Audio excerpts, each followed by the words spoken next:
So hello everyone, it's Lisa Emerald here, and today I have a co-host with me, Joe Kidwell. How are you doing, man? Pretty good. How you doing, Lisa? I'm good, and today we'll be interviewing Stefan from Silence Within Me together. How are you doing, Stefan? I'm doing fine, and I'm happy to be with you guys. I really enjoy talking to you guys, so I'm glad you're talking to me, and we're all talking together and stuff. So. Me too. I'm glad to be doing this. We've been planning this for a little while now, and so I just wanted to say to my subscribers, um, I know the interview is kind of scheduled at a different time than expected, but if you're catching this now, feel free to use the Q&A tab in Google Plus if you want to ask Stefan any questions. And for him, right now it's Wednesday, so we were a little confused by that since it's Tuesday to us here, but we seem to have worked it all out now. So sorry for the confusion for anyone who is watching. Um, It's but all- anyways, I figure a lot of you know Stefan already. I wanted to start off by asking you. I know you went off medication recently. Was it an anxiety medication that you went off of? It was citalopram or Celexa, I think that's the shelf name. I think Celexa in America and Canada and places like that, where you guys are from. And that was an antidepressant, but it's also used for anti-anxiety, I think. I was told, and it really did reduce my anxiety by quite a lot. I mean, it didn't really reduce it; it suppressed it more, like. But yeah, that's kind of what it was used for. Okay, and how does it feel? You've been off of it for like a couple weeks now, maybe? It's been a little while, right? Yeah, I've been off it for a while now. I really don't know how I was able to do that. I tried it once, and I tried going just off without taking it. After taking it about a year, and it really, my brain started getting these zaps and shit. I still get them sometimes, oh, but I got that too when I was on medication. it's gonna go away. I know it's gonna go away. It doesn't affect me or anything. So yeah, I tried that and it didn't work. And then like a month later, I just tried again, and I prayed about it even, and I think that was the difference. I know it sounds cheesy, but like, I mean, I was so desperate, I just went back to what I believe. I was like, God, just please help me with this shit. I need help. And yeah, I've been off it now, so no major side effects or anything.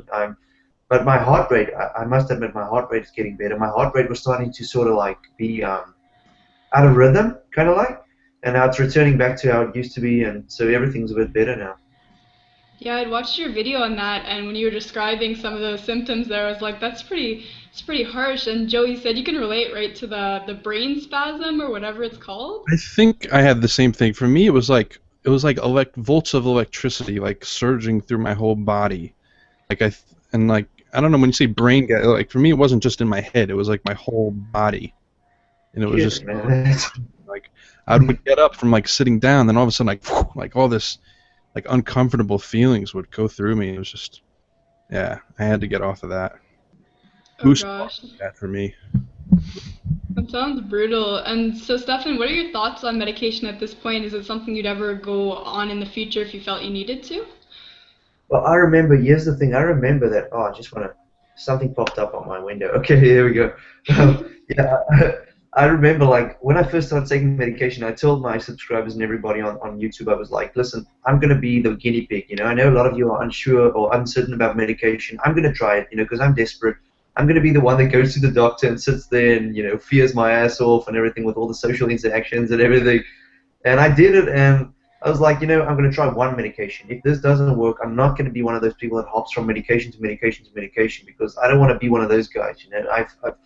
I don't judge anybody, but I've seen a couple of those people in the city where I'm from, and these are they just look weird. Like they look like zombies almost, and I didn't want to end up that way. And I was like, no, okay, I'm going to try one. And so it did help me, but the main thing I realized about these pills are that they suppressed my anxiety and never really took it away. I was kind of still fearful, but not able to express that fear because of the medication. So it was kind of like bottled up in a way. And it kind of didn't feel like I was taking it away now that I think back. It kind of feels like, okay, it suppressed it, but it didn't take it away. And now that I'm doing those same things, like going to the shop by myself and all that without the medication, I'm seeing it's actually me that's made a lot of progress, but the medication definitely did help me kick that off. Without the Mm. medication, I probably never would have attempted to go to the shop and buy my own stuff and all that stuff. So I would say it's good startup. It's not something I'd suggest being on for life or something like that. But I don't judge people that think they have to.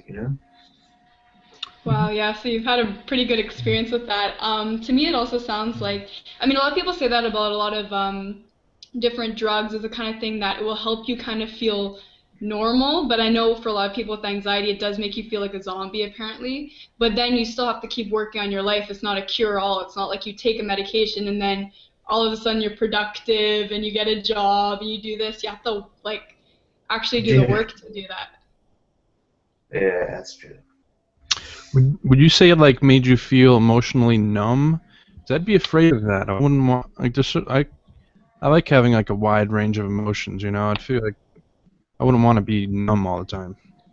Well, the one thing that did to me is one thing I've noticed is that I'm a very emotional person. I cry a lot. I cry easy, and I always feel like I have a lump in my throat, even if I get into arguments with people. That's the type of guy I am. You know, it's something I'm still working on, I guess. But the thing with that medication is that even when I wanted to cry, I couldn't. Like it was like it kind of kills that. You're not able to really feel sad. I mean, you feel empty, but you can't feel sad and actually express it. Your tears just won't come. They just won't happen. That's how I felt, at least for my individual experience. I don't know if anyone else has had that, but really that sucks. You know, not being able to cry if you want to. Like, yeah. It would feel like there's a block, right? Like I like to cry. Like for me, crying is like a release. Me Like, I too. do it Yeah. all the time. Like watch like a YouTube video of like a puppy being rescued or something. I'll start crying. Joe. Yeah, oh, yeah, I It's like like that. that went away. Like I don't know. I Uh, wouldn't like that. I love how honest Joe is about his feelings. I wanted to ask you, Stefan, had you ever done that personality quiz? Because Joe and I both took it, and it's like a 16 personality test, and we both got INFP, which means we're introverted and we're very like emotional and we're not judgmental by nature. Had you ever tried a test like that before? Is it that Myers-Briggs Yeah. personality test? Yeah, pretty much exactly. I think I've done that one before. I've done it a while back, so that's probably like 6 months or so ago, and I think I scored INTP. I'm not sure. I think that's what I scored. I Oh, think that's that. very cool. Yeah, so it's pretty close. It's just the only variant that changes is you're more thinking than feeling. But I guess also if you feel like you're gonna cry like at every moment. I saw your video there and I was like, I wonder what that means because you remember you did that whole video about it. So, You probably took it with Yeah. medication, so you weren't feeling very much. You'd probably be INFP now. oh, I never thought of that. You really think medication, Joe, can change you that much to alter your personality like that? Probably. I mean, if he wasn't feeling too much like at the time taking the medication, I would think so. I mean, I think a lot of those tests, like a lot of it is mood too, like when you take it as well. You know, so I don't know. I don't put Yeah. too much stock in those. You know that already. That's actually really interesting. I never thought of it that way. That's something I kind of want to look into myself. And I'd also seen you done a video like extremely recently. I think it was yesterday, Stefan. I don't know what that day that is for you guys in New Zealand, but your advice to guys about relationships, like where do you stand on that right now? I'll be honest. That's why I think I left a message. You know the message you put with the video that goes on Twitter and all that stuff? I think Yeah. I said something like, oh, I'm nowhere near the level I discussed in this video, but it's somewhere I'd like to be. And that's why I made the video, because I knew somebody out there is probably like me, you know. Really, oh, there's like a bird outside my window. It's pretty cute. I don't know, but yeah, like I wanted to make that for guys like me, you know, that aren't really good with relationships, that can't even approach people, you know, and all that. But because it's kind of stupid if you're unable to talk to people, you know, even form relationships and friendships with guys, to go out and go search for relationships with women, because you're gonna be bad at it, like I am. Pretty much, I'm pretty bad at it, you know. Um, like you know that one girl that I talked to that I said I'd show up to, and she even invited me along to go with her and her friends and stuff, and I never showed up. And when she saw me, she was angry, and she thought, you know, that I thought I was better than her, maybe in a whole range of things. And it was actually just the social anxiety that I didn't want to go to the mall and be, because the thing is, she's always with other people, and I kind of like it if I'm alone with somebody because it's way easier. I can't face like a load of people, and especially like I'll share something that I didn't share in the video. I walked and I wanted to go down there and go rectify things. I wanted to go down there and something told me, okay, don't do it. And then I was just like, okay, I'm going to try and do it anyway. I went down there and then I saw, okay, she was with this big guy, and I was like, immediately my social anxiety brain kicked in and was like, no, this guy's probably a boyfriend or something. He's going to kick your ass or something. Just go away. Like, don't go there, you know. And that's why I decided not to. So that's something I didn't share in the video. It's kind of embarrassing. I don't know, a little bit depending on how you view it. But yeah, I that's don't think it's that's embarrassing. I think it's cool that you shared that with us. But like Joe, how would you be in a situation like that? I mean, since I'm a woman, I can't really relate to this myself, I suppose. Um, I'm sorry. I kind of like I was like distracted for a second. I apologize. Did you have a brain I zap didn't catch it. there? My attention span is so bad. Like it was like a cat. I was just like I saw and it was So just hilarious. Sorry, man. I'll reiterate if you don't mind, Stefan. Is it okay if no, I that's go over cool. That's that for cool. Joe? I All could have right. So bullshitted right there, but I would have not made any sense. you should have just That's like nodded your head, come on camera, and been like, "Yep, yep, It was you're such a right." funny cat gif. It really was. I'm sorry, man. Joe. that's a good. That's awesome. This cat is like Oh. sitting in a drawer, and then like he gets noticed by the owner, and he starts closing the drawer. He's like, "It wasn't me," or whatever. It's really And this is how Oh. Joe relieves his anxiety. So Joe basically, Stefan, if I understand, was saying that he was basically gonna go up to the girl and kind of like make up for not meeting up with her when she was with friends and stuff. But she was like with a big, strong-looking guy, and kind of thinking like maybe Oh that's her yeah. boyfriend. Maybe I shouldn't approach him. And so he didn't end up, kind of trying to fix up the I situation. could totally I get intimidated. Like if there's like a real confident guy around, and like a cocky dude, arrogant people turn me off, and I get uncomfortable. And I feel like with a lot of guys, like some guys would be so arrogant and like always kind of like grandstanding, and it just makes me I can't really be around them, especially if there's a girl too. It just man, it sucks. Joe, I can't believe you're No, watching a cat gif. Yeah, sorry about that's that. good. I was like, oh my god, if she asked me a question about I have no idea what to say. I think I That's just such a good. And the worst thing is, Stefan, like I knew this was gonna happen. I was like, as I asked Joe, there was that long enough pause. I'm like, I know that he's distracted by something right I now. get I know Joe I'm like a Oh, that's goldfish, cool. really. Yeah. It's can. bad. But anyways, moving on from there, I was Hey, wondering, can Stefan, like, I ask a question? Like, yeah, yeah, go for it, go for it. um, how do you? Is it hard for you to like maintain friendships with people? Oh, I don't have In any social friends. environment? So in the real world, at least, I would say, the scary thing is I can't even start friendships, let alone maintain them, Hmm. So it's kind of like, oh, I don't have any friendships because I screw them all up before they even have the chance to bloom or whatever, So Yeah. that's kind of one of those things. Yeah, no, it's really hard to even start the friendships. Like for me, like I think for me, it's like maintaining it. Like I feel like I'm pretty good at starting some friendships, and I'll get pretty close with someone, and then like I don't know, shit gets in the way, like interpersonal bullshit and all my Yeah. problems get in the way, and yeah. Yeah, I have trouble with Hard that too. to- I feel like when you get older, it's kind of harder to meet people in a way. Like, I'm going to university now. I go to work, and I just feel like I have trouble relating with people. I think for myself, and I think a lot of people with mental illness, I'm just in my head so much of the time. I have trouble kind of reaching out and relating to other people. Mhm. Yeah. Same here. I basically, yeah, because I was diagnosed with obviously not just the social anxiety. I was also diagnosed with that other borderline personality problem or disorder thing. And that sort of is like an emotional sort of thing. And it's really weird, and I can't explain it. I mean, my father even goes as far as saying that I'm like a psychopath, or because I only care about myself and my own needs and all that, and about no one else's. And it's something I'm trying to work on. I mean, I'm not always like that, I guess. I can be a caring person. I am really caring in ways, but I can also be very, very cruel if life pressures me. If things don't go my way, if I feel like I'm under a lot of pressure and stress, my empathy towards other people sort of grows cold. It's kind of focused then on myself alone almost only. And I realize that it's something I'm working on. It's not something I try to intentionally do, but it's something that does happen from time to time. I tend to forget about other people's needs entirely if I'm under a lot of stress.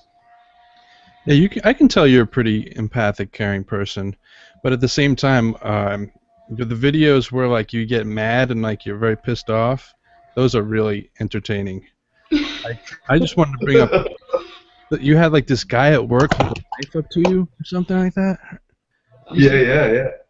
Who is that guy? He sound like he's the British guy, right? I remember watching some of your Yeah. videos about that. He sounds like something else right there.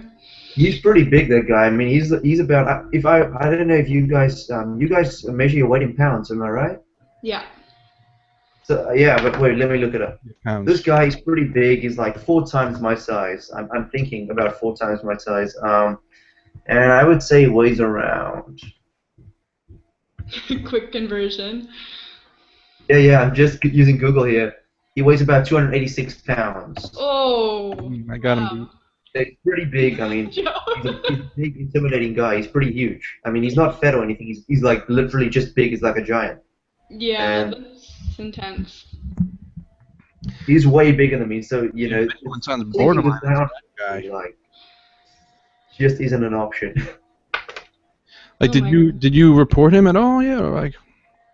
I think it's complicated. I'll tell you people why it's complicated. A lot of people on my videos like, oh, you faggot, just report him. You're such a pussy, report him, da da da. But they don't get the thing is, it's not that easy. I work at a company, and I kind of work for that company under my father's company's name, if that makes sense. Like, the only reason I even got a job there is because my father works there, and they took his good work, and they took me as a recommendation because of my father. So they really don't give a shit about me. It's only because of my father that I'm even in there. So if I make waves or anything, I could lose that job. I get paid pretty good money there. I'll even share how much I get paid. I get paid $20 an hour with tax taken off already. So to me, that's a lot of money. That's a lot of money for a young guy that's only an apprentice. I'm not even an apprentice, and I don't want to lose that. I mean, the guy hasn't punched me in the face or anything. If he does that, I'll probably go, complain. But I've been through much worse than this guy in my life. I've been through way, way worse. So it just kind of shocked me because I haven't been through something like this in a long while. So when it does occur, you're like, holy shit, where did this come from all of a sudden? So, Why do you it kind of shocked me. Why do you think he targets you? I think he targets me because I know this is going to sound weird, but I think he actually likes me in a way. I mean, he wants me to learn things, but he gets frustrated because I'm a really slow learner, and I'm not learning as quickly as he wants me to learn. I'm making a lot of mistakes, and I guess he doesn't like my nicey nice attitude. I'm always nice and friendly. He doesn't like that. I Does don't he know. make YouTube videos, or like, does the people at work know, like, What's that again? do they know that you make YouTube videos at work? None of the guys know. There's only one guy that knows I make YouTube videos, but he's a really nice guy, and he himself makes YouTube videos. So Oh, okay. he makes like cosplay and video game videos, and he recently had a video that got really successful. It's like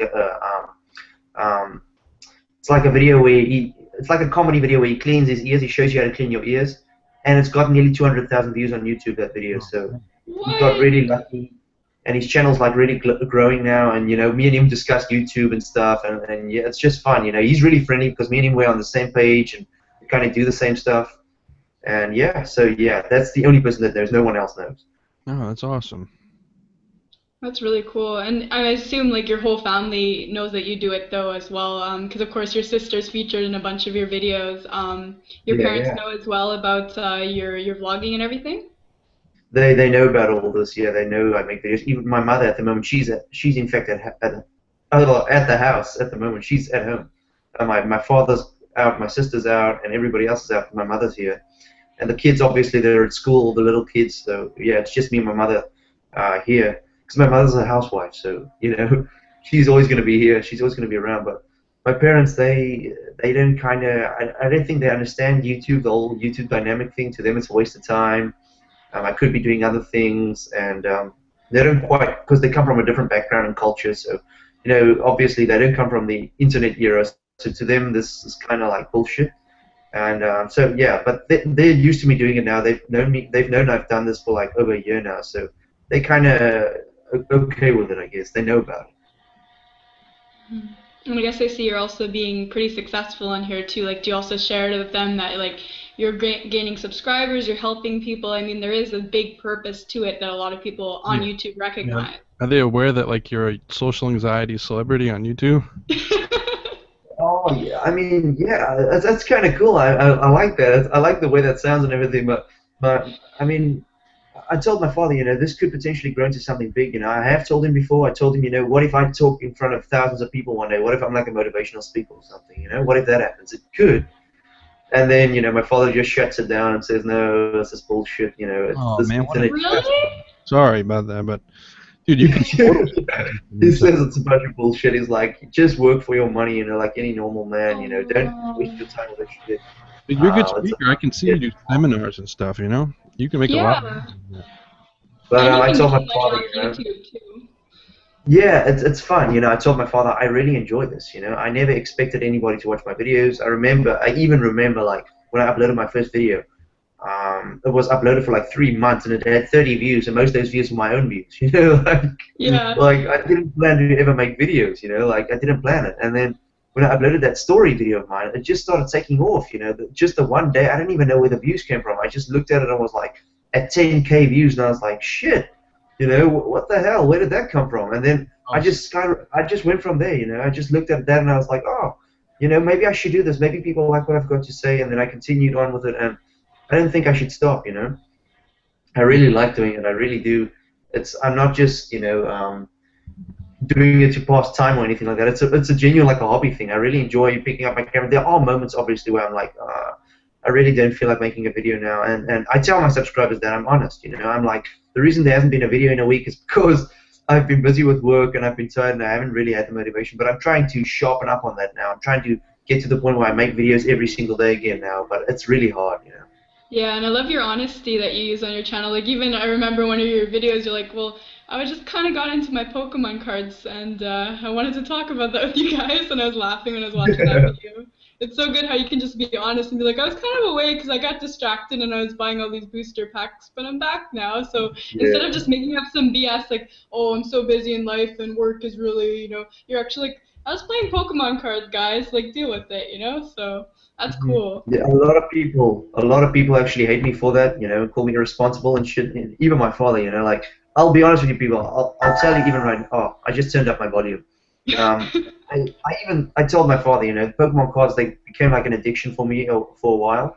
And I'm trying to tone that down a little bit because I still need to buy my first car, And I'm going to give you guys like a little bit of a shock. Like, in the last 4 or 5 months, I spent like probably $1,000 on Pokemon cards. Oh, Oh wow. my So god. that's kind of like, that's a lot of money, and obviously I worked for that money, so I kind of felt like I was living my childhood dream, but then I was forgetting about all my current responsibilities and all that shit. And I agree now, I can still continue this hobby, but I need to leave it a little while, just a little while, and buy me shit like furniture and all that, so I can move into my own place, because that in the long run is going to make me feel much better about myself. So I'm aiming towards that now. But a car definitely is the first one. And when I get my paycheck at the end of this month, I'm going to do driving lessons. I'm putting first some of the money down on driving lessons, I really need that. I need really in New Zealand you get this license. It's called, I don't know if you guys have it. It's a restricted license, which means you can drive until 9 p.m. at night by yourself, and then you have to be off the road. And I kind of want that restriction license. It's the one you get just before your main license, before you can drive whenever you want. So I really need that. I think that's the next level in defeating my social anxiety is that sort of thing. Because I've been putting it off for probably the last year and a half now, and I know I need it. So yeah. And do you feel like, do you have any anxiety associated with driving? Because I'll be honest, it's one of my biggest anxieties for myself. I really feel like I don't have my license myself. I had my permit for the longest time, and I had a lot of Yeah. anxiety behind it. So are you the same way? Yeah, I am. It's a big, big, big thing for me. I try to put it off and pretend I'm just lazy, but it's actually a big, big fear actually that's in the way. I'm just so afraid of making a mistake or crashing or some shit. I don't know. That just scares me. Just the thought of that being, maybe happening, like me crashing into somebody and everyone looking at you, and I keep on seeing this image of that happening, and it's just crazy. I don't want that to happen. I would say it's somewhat healthy to be scared, especially in the beginning, because like if you're too cocky on the road, you can, that's when you make mistakes. Is when you're too confident. Oh, excuse me, guys. Just be right back. Yeah, sure. Okay, I'm back. Oh, that was really fast.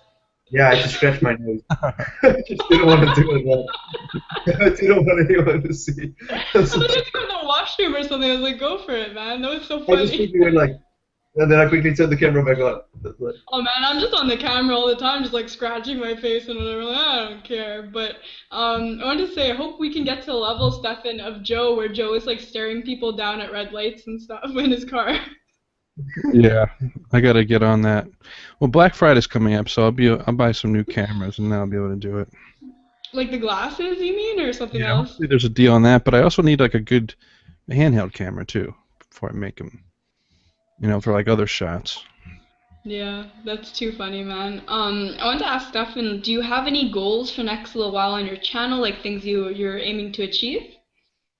One of the things I want to achieve is to get a better camera, obviously, which I've also been putting off.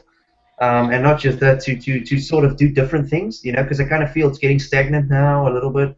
I kind of want to try different things. I know I record in different locations and everything, but I want to. One idea I got for my channel is this one, and I think it's going to be a pretty good idea, is to take my camera to the tattoo shop when I get my tattoo and record it if they're okay with it. Kind of like tattoo recording thing where I get my first tattoo and that, because I'm getting my tattoo as well when I get like my paycheck and all that. Because I've wanted one for a longest while now, and I've decided what I want, so yeah, That's it's really pretty cool. cool. You should do like an ASMR tattoo video while you're there. Yeah. Yeah, and so yeah, I kind of think of new ideas or ways to spark people up a little bit and get people engaged and stuff like that. Different ways, but I think a lot of people, I don't know, like, I mean, my videos are pretty boring by YouTube standard. A lot of people come to Oh, YouTube for comedy and shit like that. They want to see comedy, they want to see shit, and there's so many professionally edited videos and stuff. I get so insecure when I look at other YouTubers' videos, big YouTubers and stuff, but that, Stefan, you have the ghetto shed though. Like that is yeah, I love that. everything. That is everything right there. It's just I definitely am motivated with YouTube. Where just let me, oh, look at my Pokemon shit. Yee! Okay. Yay. I'm just getting my sit right. Just want to sit a different way. Um, what did I want to say? Yeah, like with YouTube, obviously because I have the borderline issue thing where my emotions run pretty high very quickly. I've had to do things like when I get too many negative comments and stuff, I just delete them instead of engaging with those people. Um, because on my recent video, like there was this moment where I mean everybody was commenting good stuff, and then just I'm gonna name this person that said the bad comment because I didn't like this person. This person always comments negative shit on my videos. It's Mike and April or some shit like that. Yeah, this person, I didn't block the person. I kind of feel like putting that person on a spot because I'm kind of like an evil little guy now. I don't know. I kind of feel like I'm getting revenge or something. I don't know, but like putting the person on the spot. Yeah, This is too exposing and all funny. that. But Stefan rant. yeah, I'm really childish like that. But seriously, I just deleted those comments because the person was like, "Oh, you spitting on camera was totally disgusting, not cool." And then I was thinking, out of all the things you could have seen in the video, you actually focus on that. Just piss off, I deleted the comment like that, and I'm not gonna engage with those people, those types of people. I just negative people. I just take them off. I just delete their comments. I don't block them, but I just want to send them the message that I'm not even gonna respond to you. There definitely has been a lot of battle with that as well. That discourages me from YouTube a lot of times. Is when I get so many negative feedback and shit that I just want to stop for a while. Just get away from it all. Just get away from the internet and everything, and go take a bike ride or something. Yeah. Yeah, it's frustrating how that can really get to you after a while. You were gonna say, Joe? I don't know. Do you think that like people with similar problems would be more sensitive? Not like just shower you with hate, but I guess not. Like even if you have social anxiety, mental problems, it doesn't mean you're gonna be sympathetic to everybody else who has them. You know? Yeah. It's kind of a It's shame. hard, right? The haters, like, I mean, me too, just recently. But instead, now I feel like I've actually snapped because instead of getting like crying and getting emotional about the haters, I started laughing about it. Like the other day, I got this horrible message, and I started laughing my head off, and I couldn't stop. And I'm like, I'm actually insane right now. And it's because ever since I crossed over into MGTOW territory, like we discussed a little bit in my Oh, last that shit. hangout. Don't even get me Yeah, started. you can imagine what kind You of don't like people are on my channel, mentality? so so this one person came to my channel and they wrote me privately because they weren't brave enough to write on my channel. They wrote something like, euthanasia is a good idea. You should just kill yourself. I saw your depression video and all this stuff. And I just started laughing. I don't even know why, and I just banned them from my channel, and that was that. But it's just like everyone's gonna get haters. It's just a part of life. And if you go on a MGTOW channel and you're female, you're gonna get some haters. Let's put it that way. Yeah, these. One thing I've noticed about this whole MGTOW thing, I've been looking at it on YouTube, and obviously, as a male, if you watch these MGTOW videos, it really boosts your ego. You kind of feel special. Like, yeah, I'm a male. I'm better than females. Kind of gives you that air of superiority and everything. But when you look at it logically, a lot of the things they propose are fucking absurd. I'm not even joking. Like, like take me for example. For the first, they say like the first 5 years of a child's brain development is like critical and all that stuff. For the first 5 years of my life, no male raised me. I was raised by females. So I guess that in a way gives me a different way of looking at females than a lot of these MGTOW little bitches. I call them bitches because I mean, to me, these guys just sound butthurt. I mean, like, I don't have a girlfriend. And yes, I get jealous when I go to the movies with my father and I watch all these guys with their hot girlfriends, and they're, like playing arcade games with them, and they're getting all steamy and hot and kissing and shit in front of me. Yeah, I get all jealous and shit. But you know what? That doesn't mean that shouldn't be there. You know what I mean, right?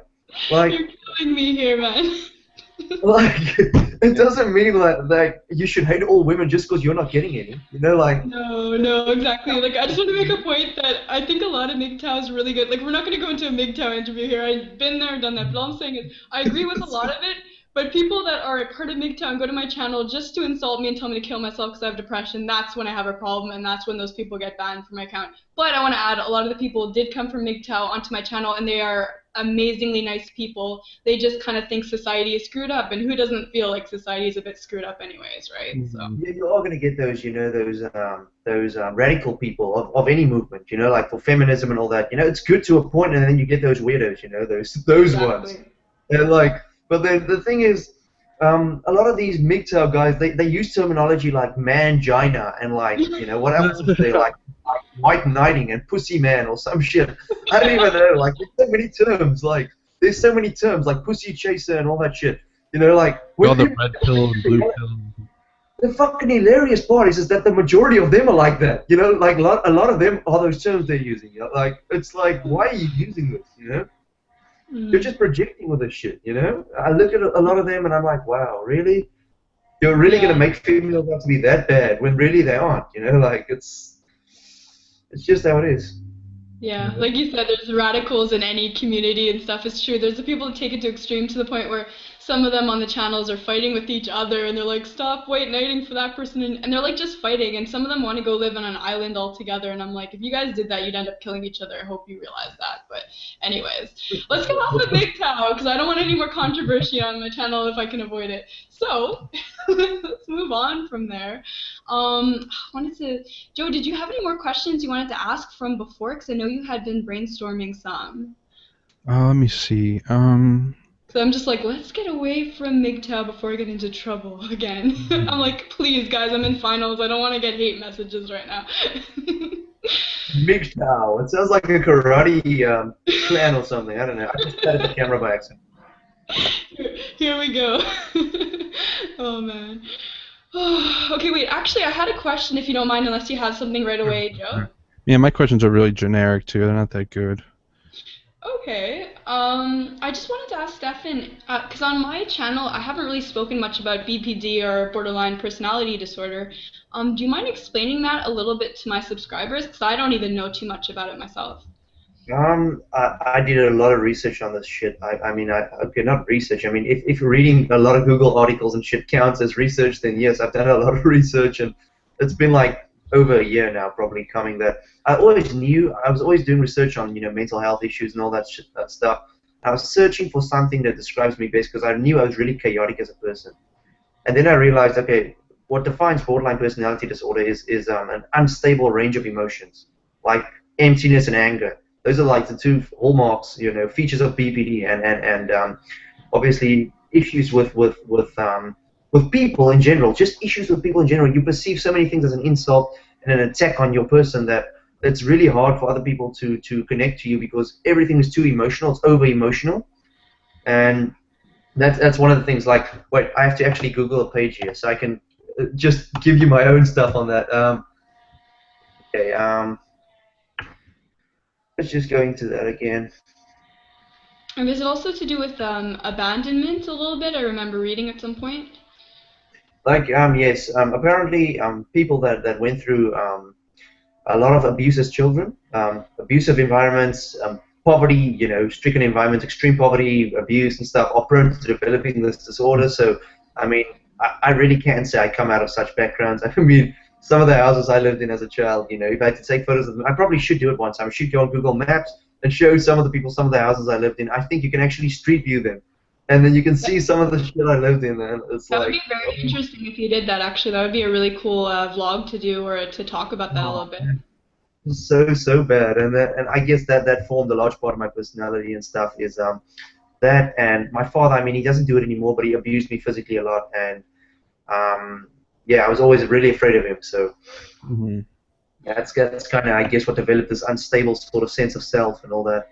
Yeah, um like instability is kind of the hallmark of borderline, right? Like just chaotic emotions, and it can like change on a dime, you know.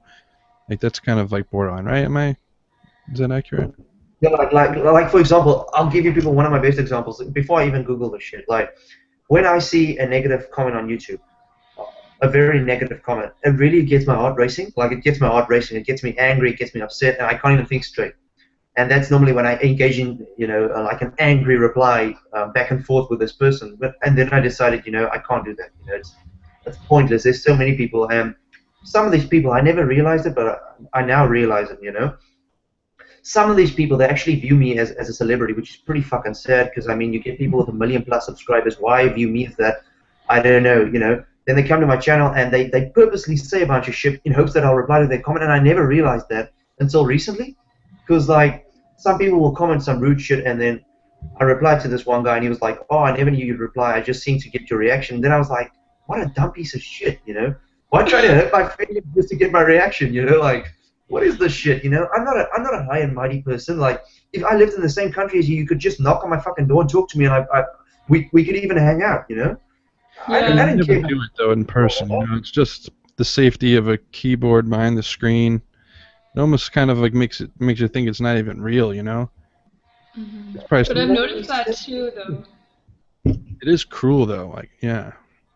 But I've seen that on your channel, Stefan. Like a lot of people really do seem to idolize you, which I guess must be very flattering. At times, it must also be terrifying, like simultaneously. But it just shows that you really do have an influence over people, which is not something that you can fake. That's something that, people have to feel that way about you. So that's very powerful. You could definitely use that to your advantage to help people through their issues.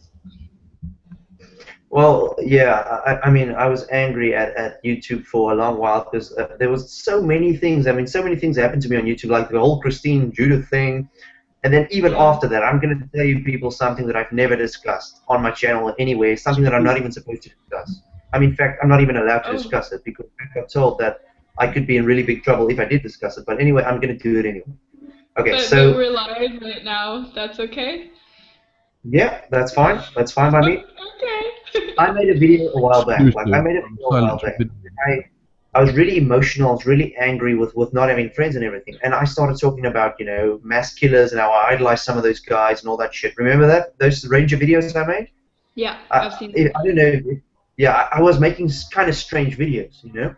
And although YouTube permits freedom of speech, um, a lot of people reported that video I made, and some company from the United States picked up on that. Some anti-terrorist organization. And they actually contacted the police in my country, here in New Zealand, and a private detective showed up to our fucking doorstep.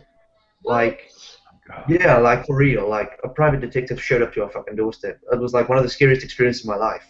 And they actually talked to my mother while I was away studying. They were actually there to come see me.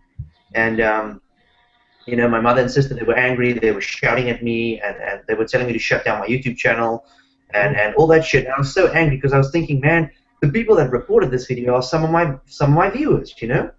And I know some of the shit I said could be taken as, like, ooh, I could be potentially dangerous. Like, I mean, let's face it, in today's society, you have to look out for the signs. Like that Elliot Roger dude, he said a bunch of weird shit before he went out and did the shit he did. So I can understand people's sensitivity around these subjects, but the fact that I've told people before on my channel that I've suffered from some personality disorder, that causes me to be extremely emotional and angry at times. Mhm. that they didn't take that video as just another video of mine was, kind of disappointing, Um, and just, it makes me. That's why I don't get too buddy with the people on YouTube, because I realize by now that it's kind of like if you put your hand too close to the cage, you're gonna get bitten, kind of like that.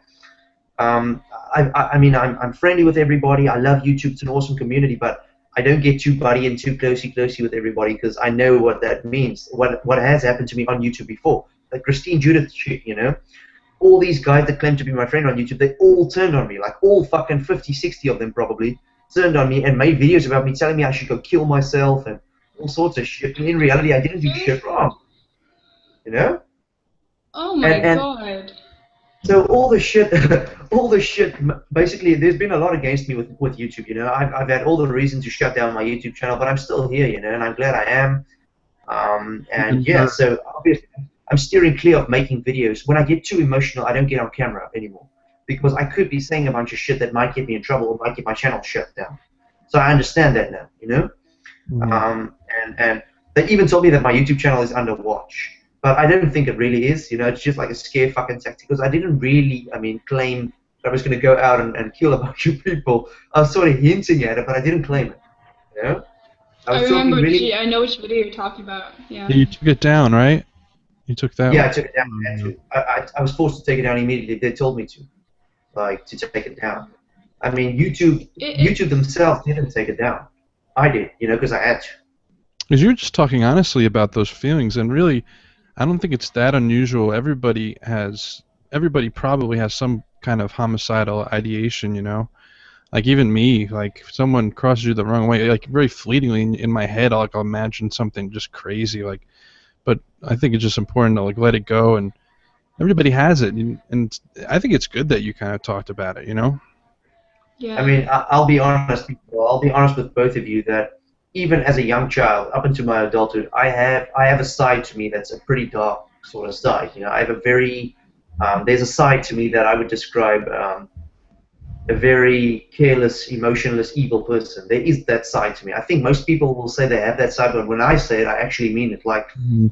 I mean, I used to do things as a child that I'm not going to discuss again now, obviously, because I have said it in the past and people hated me for it. But I'm trying to work on that. Maybe it's damage that was done to me in my childhood. I don't know, but I can understand why even my father calls me a psychopath at times, because I kind of shows symptoms or behaviors of one. Like in my insecurity, I'll always view myself as better than other people, like above other people, and Mhm. they're not worthy of being my friend and all that. Kind of similar to how that Elliot Roger guy was in many ways. But Arrogant. the difference between me and that freak is the fact that I actually recognize there's an issue. I recognize the issue, and I actually want to work on it. He was just giving into it. Yeah, And he that's That's why. what helps with empathy became that too. craziness. Yeah, eventually he just became that weird guy, and he did a bunch of shit, and now it's His all videos messed are up. still up too. It's pretty insane. He's gonna live on Really? forever in those YouTube videos. Oh my Yeah, he's God. gonna live Yeah, I think forever. I'm subscribed to Elliot Roger. Oh no! Don't say that on my channel. Funny Mm, as so- shit. Oh, that's good. But Oh I'm gonna man. add to what Stefan said. Like, I find that is so frustrating because it's like, I mean, what are you supposed to do on YouTube? I use kind of a similar approach to you. It's like, are you gonna go on there and just be like, these are the symptoms of bipolar disorder, these are the symptoms of depression, let's discuss it today? Or are you gonna be like, this is what it actually looks like to feel this way, this is me being real and honest? I do raw videos too. One of my most viewed videos is me bawling my eyes out when I'm in a super depressive slump, and it freaked Exactly. people the hell out. People were like, "Oh my God, are you okay?" And then I had the haters coming on, because when a troll sees someone crying on YouTube, they're like, "Sweet," so they came in like, Yeah. "Go kill yourself. Look at you, you're pathetic," And of course, what I do is I'll upload a video like that only when I'm feeling better. So I won't upload it in the moment, or else those comments get to me. Yeah, that's really smart to do.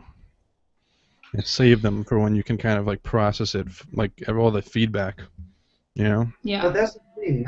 That's what I was trying to say. I was trying to sort of say. I mean, when I make my YouTube videos, I'm trying to build an experience for people that's actually giving them an insight into a real human being's life. There's so many plastic people on YouTube. I mean, there's so many shows on YouTube, so many characters being played.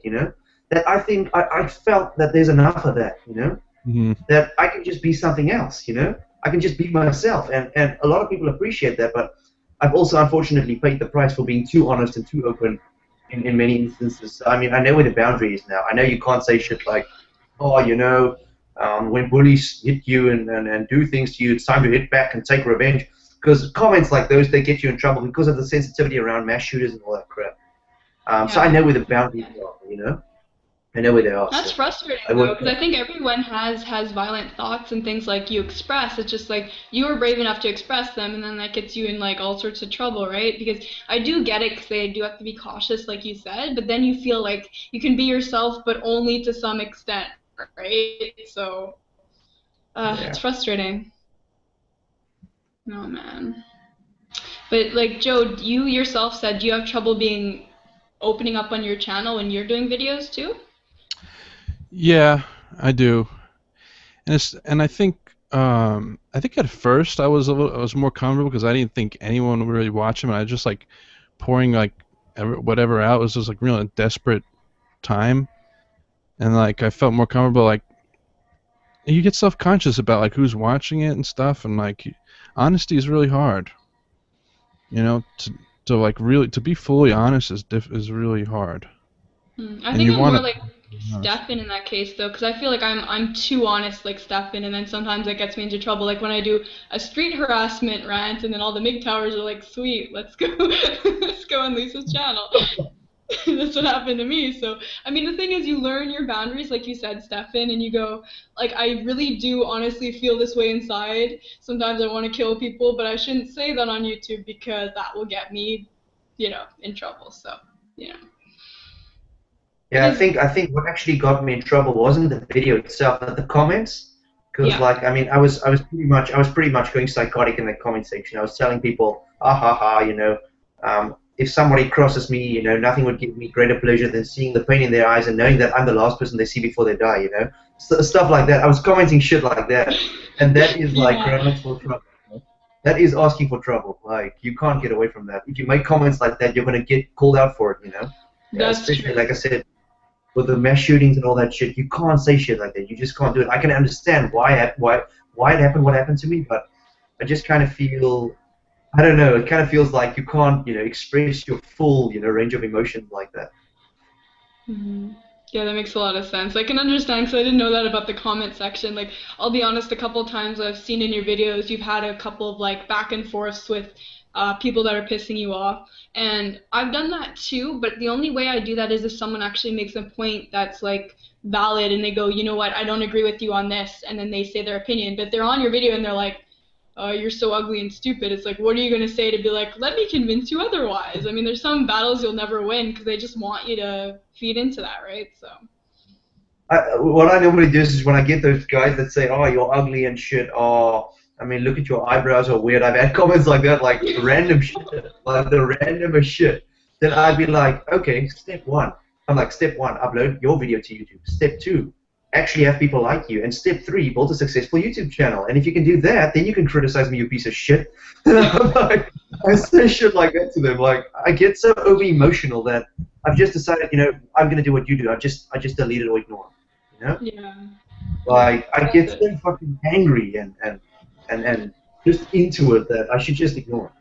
But it's so true, because most times when someone's trolling you, do they have an avatar or a picture up? No. Do they have any content up? No. They're just there sitting behind their computer in their underpants trolling people. I just assume the underpants part because that's what makes me laugh. But you know. Yeah, that's probably what they do. I mean, they're probably like, I don't know, surrounded by TV dinner Yeah, around them and stuff. that's what actually I said the other day. I said they're just like have their soft drinks all around them and all these half-open things they're eating. That's what I Yeah, picture too. That is so that's funny. what they do. That is actually hilarious. That is hilarious. And the only other people that actually have content that have trolled me, it's like they still don't show themselves. It's either written, on the screen, or it's just their Yeah, voice, right? So it's like, go and show your face and let me criticize your physical features and give you a rating on 10 as well. You know what I mean? It's so low for people to be like, you're a this on 10. Like, I feel like some people think that's acceptable to go around typecasting people like that. It's so mean, right, Joe? Isn't that unfair? I know people are so insensitive. Mm. I know it's not really fair, Uh, but Stefan, were you gonna say more about BPD as well? I was just wondering. Oh yeah, see that's the problem. I always go off topic. I always say shit and then I leave it and I go to something else and then it's incomplete. But let's see if I can. I mean, I've got Wikipedia open here, so I can explain sort of what I think about some of the things they say here, how it relates to me. I don't know. Sure. Um, let's see where they are with the. Oh, please just give me the symptoms. And I'll just add while you're doing that, anyone who's watching, if you want on Google Plus, you can ask some questions to Stefan through the Q&A tab if you're interested, because we have some viewers now. So. yeah, Whoa, I can hear I think my mother's back with my little brother from the kindergarten because he started going now. He's like nearly 3 years old and he only gets like an hour a day to sort of get him used to it and all that. But he's back home now and he doesn't want to be back home. I can hear him screaming and shit. Like he's really angry. Oh no. Let's see. I hear that. Yeah, man, he's only getting warmed up. He can go really hard. Um, okay, so here we go. I see frantic efforts to avoid real or imagined abandonment. Now, that's one of the things that I can't really say applies to me. I've been alone for so long now, nearly 10 years now, probably 10 years with the social anxiety stuff, that I haven't had true friendships and all that stuff that I can't really say I'm one of those people that are like clingy. I mean, when I get to know people, I really want to hang on to them, especially if it's females for some other reason. Like, I automatically, that's what I talked about in my newest videos. Like, I'd be like, oh, when I meet a girl and she's semi-attractive, it's like, okay, this girl, I'm gonna go out with her now. You know, that's sort of like there's like this thing that wants to form, this attachment that wants to form straight away when in reality I don't even know the person. So that's very unhealthy, and I'm trying to work on that. And I recognize the issue, so luckily for me, I'm not completely nuts. You know, like I can still, there's still hope. You know. Yeah, Um, exactly. what do you think is like the main fear though in like forming a relationship? Like, are you scared that they're gonna abandon you though? Like, you think that's part of it? Like, there might be that as well. I mean, I kind of feel like I'm not good enough. That's kind of what scares me the most, is feeling that I'm not good enough, that this person's better than I am in a way, and that, and yeah. So I have to get my thoughts together. Like I'm really, overeating my own brain here. Like I'm going too quick. Um, good. what am I saying? Oh, yeah, my psychologist that I was with for a while. I'm not with him anymore. I stopped going. I don't even know why, but I stopped. Um, he told me that I have what's called a narcissistic defense mechanism. That whenever I see somebody that I feel intimidated by, or feel that I don't have a chance with, or as a friendship even, or in a relationship, it doesn't matter. I tell myself I'm better than that person, and that makes me not even, try hanging out with the person. I tell myself that person is not as good as I am, that sort of thing. And then there's not even any reason behind why the person's not as good as I am. It's just kind of like a projection. I'm not as good as I think they want me to be. It's kind of what it really is. That's And then I did. interesting. Huh, Joe, have you heard of that before? I've never even heard of that term before. No, I've definitely can relate to it too. Like, you start coming up with reasons in your head of why like you're better than them, or like like for me it would be like, oh, I'm smarter than them. They're just like a little, they have all these stupid delusions, and they're like just like things like that. And Yeah, that's how I get a lot. Like I have to stop myself the whole time from saying or thinking that. And it's like I'm not the, like, they think I'm the weird one. They're really the weird one. They think, oh, this and that, and that's why they're crazy, and I can't hang out with them. I can't hang out with him. But Stefan, is the whole like not feeling good enough thing, do you think that ties in? Because I know you've spoken about body dysmorphia, which I'm really glad you talk about because it's so hard to find stuff like that. I think that might have been how I originally found your channel. Before I was doing videos about social anxiety or depression, I was like really preoccupied with that. So, do you think that's why it affects your self-esteem as well? yeah, I have looked at my own body, and I've realized. I mean, I'm one thing I'm lucky with my genetics is that I'm a really slim person. Like by nature, I'm a really slim person. So even if I've got belly fat, you can't even see it under my shirts because I'm so thin. My arms and legs make it look like it's evened out, kind of like. But at the moment, I've got a really fat belly. My sister mocks me all the time. She tells me I'm fat, and she's right at least. She's right. I can't really say she's not right. There's a lot of belly fat on there, and I'm trying to define that and get my body right now. But I've stopped putting so much pressure on myself looking a certain way, you know. Because I mean, I have to face that I'm a really slender person. I'm never going to look like, say, Arnold Schwarzenegger, you know. I'm never going Which to is look like good. him. I don't have that same genetics. I don't have that body bulk, you know. So I can't look like that. I mean, I can look pretty good in another way, but I can never be, you know, that.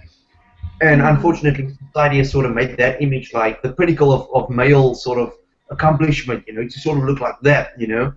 And they've got all these sets of rules and things how you should look as a male, and you know, it's hard. I mean, in New Zealand, I'll admit, New Zealand's main sport is rugby, and a lot of guys my age here they play that. It's a really physical sport. It's kind of like American football without the protective gear, basically. It's a really manly, toughly sort of sport, and a lot of these guys they play this, and they're really built and they're really fit and athletic, you know.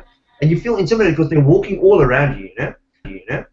And I didn't do sports, you know. I didn't, you know. I'm really lazy a lot of times, and I'm really unfit, you know. My body I can really feel is in some of the worst shape it's ever been in, I guess. And I want to improve it, but I'm not putting that much pressure on myself anymore. I'm not comparing myself to some other fit guy anymore, because you know that guy and I'm me, and there's other people like me too that are in the same boat, and you know we're just working on our things. Hopefully, I can lose some weight in my belly and redistribute it somewhere else and get some muscle. Maybe I don't know. I've started working out and then giving up and then working out and giving up. My father's told me a few times now, you know, you'll never, you know, my father's typical, you know, you'll always be like the devil on your shoulder telling you you can't do shit, you know, Mhm. like, but, you know, I don't even listen to him, you know, like, I mean, hopefully, you know, someday I can look a bit better, but I'm trying not to focus on it too much because I've noticed I get really insecure about my stomach. That's a big thing for me is my stomach. I think it looks fat and everything, and it's horrible. Hey, do Mhm. you ever think you'll move out of your house, like, and just break free? You know, it sounds like your dad is really abusive. You know, like, do you ever dream of doing that? Trust me, I really want to, but at the moment, I mean, I know this is going to sound kind of screwed up, I mean, but I've endured so much physical and emotional abuse that what I'm thinking to myself, what's another 2 years? You know, I get to save. I didn't have to pay boarding at my parents' house. You know, like, and if I Hmm. can buy myself like furniture and stuff, and without even having to pay that off, you know, I think before 25 I could have my own place. You know, and it could be like fully, you know, fully furnished and all that shit. Because microwaves and shit are cheap in New Zealand. You know, like you get a new microwave for $90. You know. So, and I'm working part time. So hopefully, if I don't spend all my money on fucking Pokemon cards, I can actually get ahead in life. You know. So hopefully, I You're can like get ahead. Pokemon Anonymous. And then yeah, I love my Pokemon cards. You know, I'll always have that inner child that'll you know love Pokemon. But Stefan, why don't you you know, build hopefully, furniture out of your Pokemon cards, like the ones that aren't that valuable? You can just turn them into like different yeah, furniture if you want, you know? Not very sturdy furniture, mind you, but it would be something. yeah, that's what I'm gonna do. I mean, I'm still gonna collect cards and stuff, but I'm first gonna focus on the necessities first. You know, like I talked about before, the driving lessons and all that stuff. Because I kind of, like you said, Joe, I kind of need to get to that point now where I need to think about spreading my wings. You know, I Yeah. am 20. I'm approaching 24. You know, like all of you know when my birthday is. It's in July, I think. Yeah, I'm talking about my own birthday, and I just said I think, but yeah, it's in July, 2nd of July. So it's a ways, you know, it's a ways to go. But you know, 24, you know, you're really turning into pretty much a young adult now and all that. Isn't it like your brain stops developing at like 25 or something? I forgot, like, or yeah. So, yeah. I think so, yeah. I think it's around there. But you know, it's okay. Like, I think to take a little time and to save and kind of get your life together is better than being like, I'm at an age where I should be out of here. Because if you do that, you're kind of doing yourself a disservice. Like, me too. I'm 26 and I'm living with my boyfriend and his family at the moment, so we can really save. So when we go and we move out, we actually have the proper funds. And it's not the most ideal situation, but it's manageable. So, you know, for now, while I'm finishing school, so. Oh, yeah, yeah, you're doing like science and stuff, am I right? Like neurobiology and all that. No, okay, not neurobiology, but you're doing something else. Yeah, exactly. I'm in just like general biology, but I'm thinking of maybe going into counseling after this, just because I love YouTube so much like you. I find it's a big passion of mine right now, so I'm kind of going down that path to helping people like you're doing. So, Yeah. What do you think you're gonna do, like, as a career? Like, what do you want to do, Stefan? Oh, me or Lisa? Stefan. Stefan. I know what Lisa wants to do. Oh, for myself, I mean, I'm doing electrical engineering at the moment. I'm kind of like a helping hand. I'm not even an apprentice yet. I have work tomorrow, and the guys I work with, well, I'm not going to talk about that. I'll talk about what you asked me first, because I'm going to go off on a tangent, and I'm going to go off and talk about That's that. okay. Good tangents, man. It's okay. I wanted to originally, I wanted to become a veterinarian. Since I was little, I wanted to work with animals, and I did help at the vet clinic and all that, and I touched, bloody animals and stuff, and animals that were really hurt and stuff, and after that single day, I just couldn't handle it. I can see you doing it, though. I think that would What's be. that? I can see you as a veterinarian. Me too. Yeah. But I'm really afraid, of the blood and everything. And they had me do things that I really wasn't comfortable with, like when they were clipping the cat's toenails, they had me hold the cat down by their necks and stuff. And it doesn't hurt the cats, but to me it felt like I was like abusing the animal in a way. It kind of felt like I was, and they told me to hold the cats like really hard, like press down with as much force as I can, because cats are really squiggly and they get out easily out of your grip.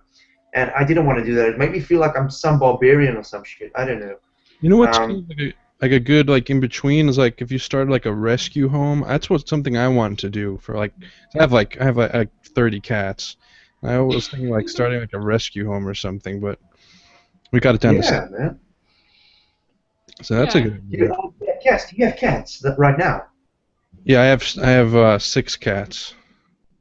Oh, that's awesome, man. Oh, we don't have any animals. Dude, we had like in the late 20s of one time, dude. It was insane. You have no idea. That's insane, dude. When you told me that, I was like, oh my god, how did you guys not have like a flea infestation? We did. We still. You still do. You have no idea. It's so screwed up. Yeah, and like you get attached to the cats, and like you try to give cats away, and then like it's emotional, and then like nobody wants the cats, and they give them back, and I could go on forever about it, but I love animals. I want a pet too. I think we're all pretty empathic towards animals. I have a pet caterpillar right now, and that's about it. So yeah. That's cool. Oh, do you want it to become a butterfly? Yeah, it's actually gonna become a moth, which is I think even cooler. I like moths more for some reason, but yeah, I rescued it from like my produce I bought at the store, and it was still alive. And I'm like, I'll just keep you then, because it's winter in Canada. Yeah, I remember. Yeah, it's still alive, dude. It's still kicking. Good. So I'm like, sweet. If it dies, I'm gonna bawl my eyes out. So, but anyways. Oh yeah. Well, it's good but we're yeah, all like animal lovers. Yeah, go on, Stefan. yeah, all of us are animals. I said by accident, all of us are animals. No, all of us are animal lovers. Well, we kind of are animals. Let's face it. I mean, like, okay, yeah. Let's not even get into that. Like, but Another time. evolution, But yeah, like, I mean, I love animals and everything, but I realized, that I probably couldn't be faced with that every single day. Seeing animals, being surgery done on them and all that shit. It's just all that blood and everything. I also saw castrations and stuff, like. It was like, yeah, I saw shit like that, and dogs and cats being fixed as well, and it's just like they did it in front of me, like what made me watch it, and no, it was like a horror movie kind of like, but just like in real life. So it was like no, but that's gross. Like, at the moment I'm doing electrical, and I do bitch and moan about it quite a lot because it's very physically demanding work and everything, and it's really hard, really have to be tough to do the work and everything. But it's paying me, and my body's sort of adjusting to it now. It's getting used to the environment. So, I don't know. Like most young people my age, I really don't have a fucking clue where I'm headed. I really can't say I know where I'm headed.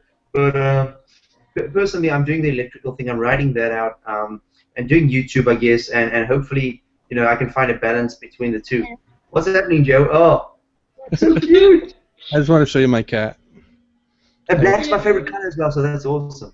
He's a black cat, and most of my cats are black. Yeah, I love. Bring the kitty closer. We can't She's my see girlfriend. it. Without benefits. Here, I'm gonna click on it so we can show their viewers. Bring kitty back. There we go. She's being antisocial. She doesn't want to come over here. She's really? Social anxiety.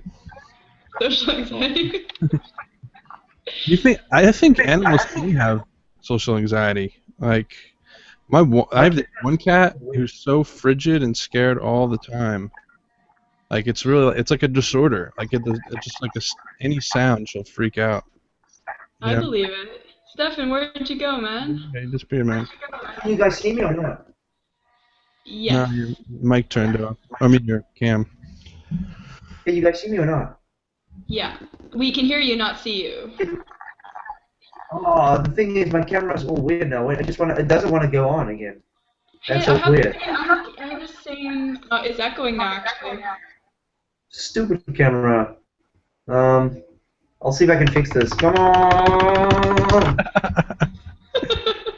Oh, there we go. It actually worked. Holy shit! Oh, man, What on You know earth?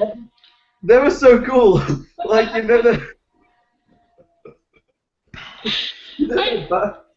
I have the same You thing know as the you button though. with this?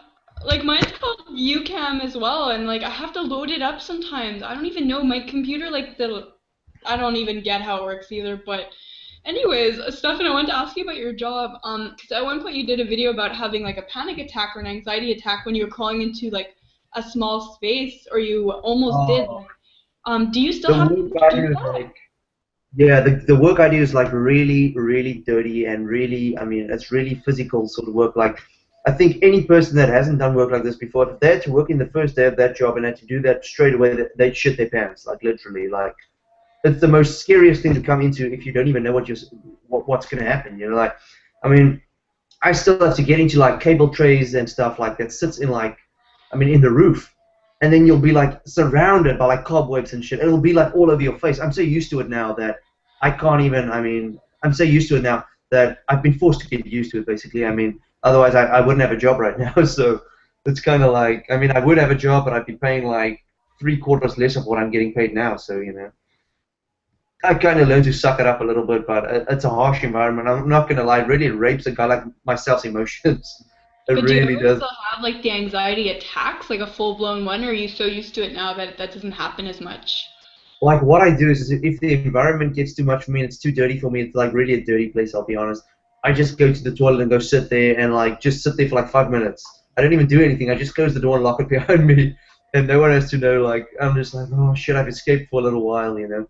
And then Yeah. I get back, and then the guys I work with are like, "Where the fuck have you been?" You know, they're like all rough and shit, and like, oh, you know, but it's just part of it, you know. It's just funny because Yeah. I'm picturing you working with all these like giant people and they're all like standing over you, screaming at you, and there's little Stefan, you know? That's Aw. kind of how it is, you know. I've got all these big, mean, Viking-looking guys working with me, like. Oh, now I picture them with the Viking hats. Thanks for that. Mm.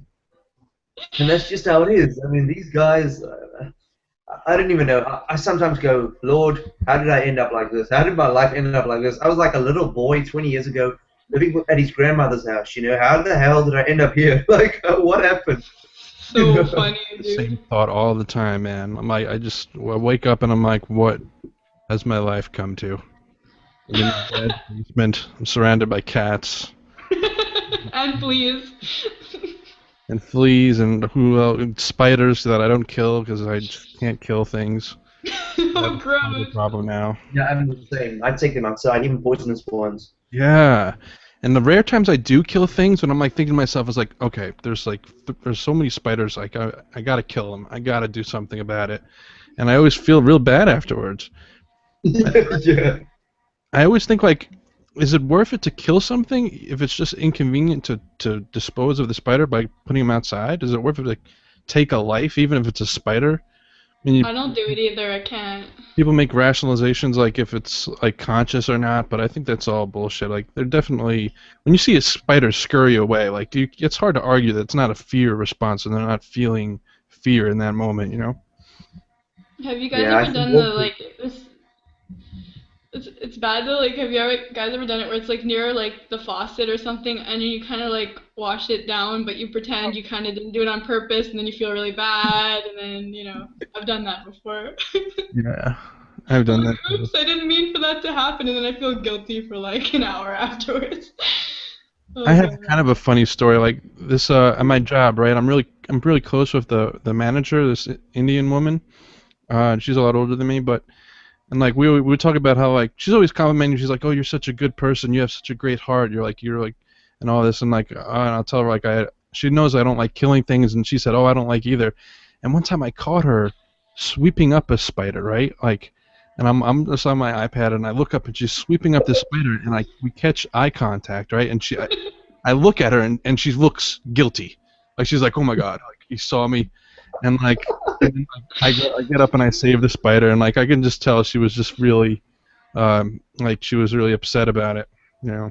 You're hilarious, man. That's the best story I've ever heard. I mean, she was just sweeping up the spider, and then like, I knew she didn't want me to see, but then when I caught her eyes, like it was like this shock in her face, like it was just kind of like, and it's over a spider. It's just so dumb. Yeah, but it's one of those things where you don't know if it's gonna die or not that way, right? So you're like sweeping it up, or you're just like pushing it somewhere where you can't see it anymore, and you probably killed the damn thing, but you didn't see it get Yeah. smushed, so you don't feel as bad, right? You gotta think you're breaking its legs, most likely, sweeping it. Oh, Little spider legs. what are we talking about, guys? No. I think my I was family just members are wondering, the same. We're talking about weird borderline emotions. I think I have right. borderline traits too. Like I'm just wondering, guys, before we continue, like, are you guys okay with going for an hour and a half interview? It would be another 20 minutes from now. Does that make sense? Something like that. Yeah. If you guys good, if you're good with going for that, because I figure Stefan's here, I might as well take full advantage. You're good with that too, Joe? Yeah, I'm good with that. So you have traits like that, Joe, you said? Well, yeah, I think I relate to that instability. I always would say it's just like rapid cycling bipolar, you know? Where sort of like my emotions just get set off so quickly, like, and I'll be like I'll be really happy and energetic for like an hour, and then like the next hour I'm just sleeping in my bed. I can't move. Like I can't even like I kind of equate it with like feeling like frozen, like we're like almost scared to death or something. Like you've like accepted the fact you're gonna die, like in some weird way. Like I kind of related to that. I don't know. Yeah, so my emotions are all over the place too.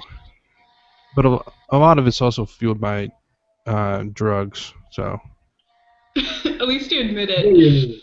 yeah, What kind of drugs? marijuana. Yeah, Joe. Hey, did you smoke marijuana?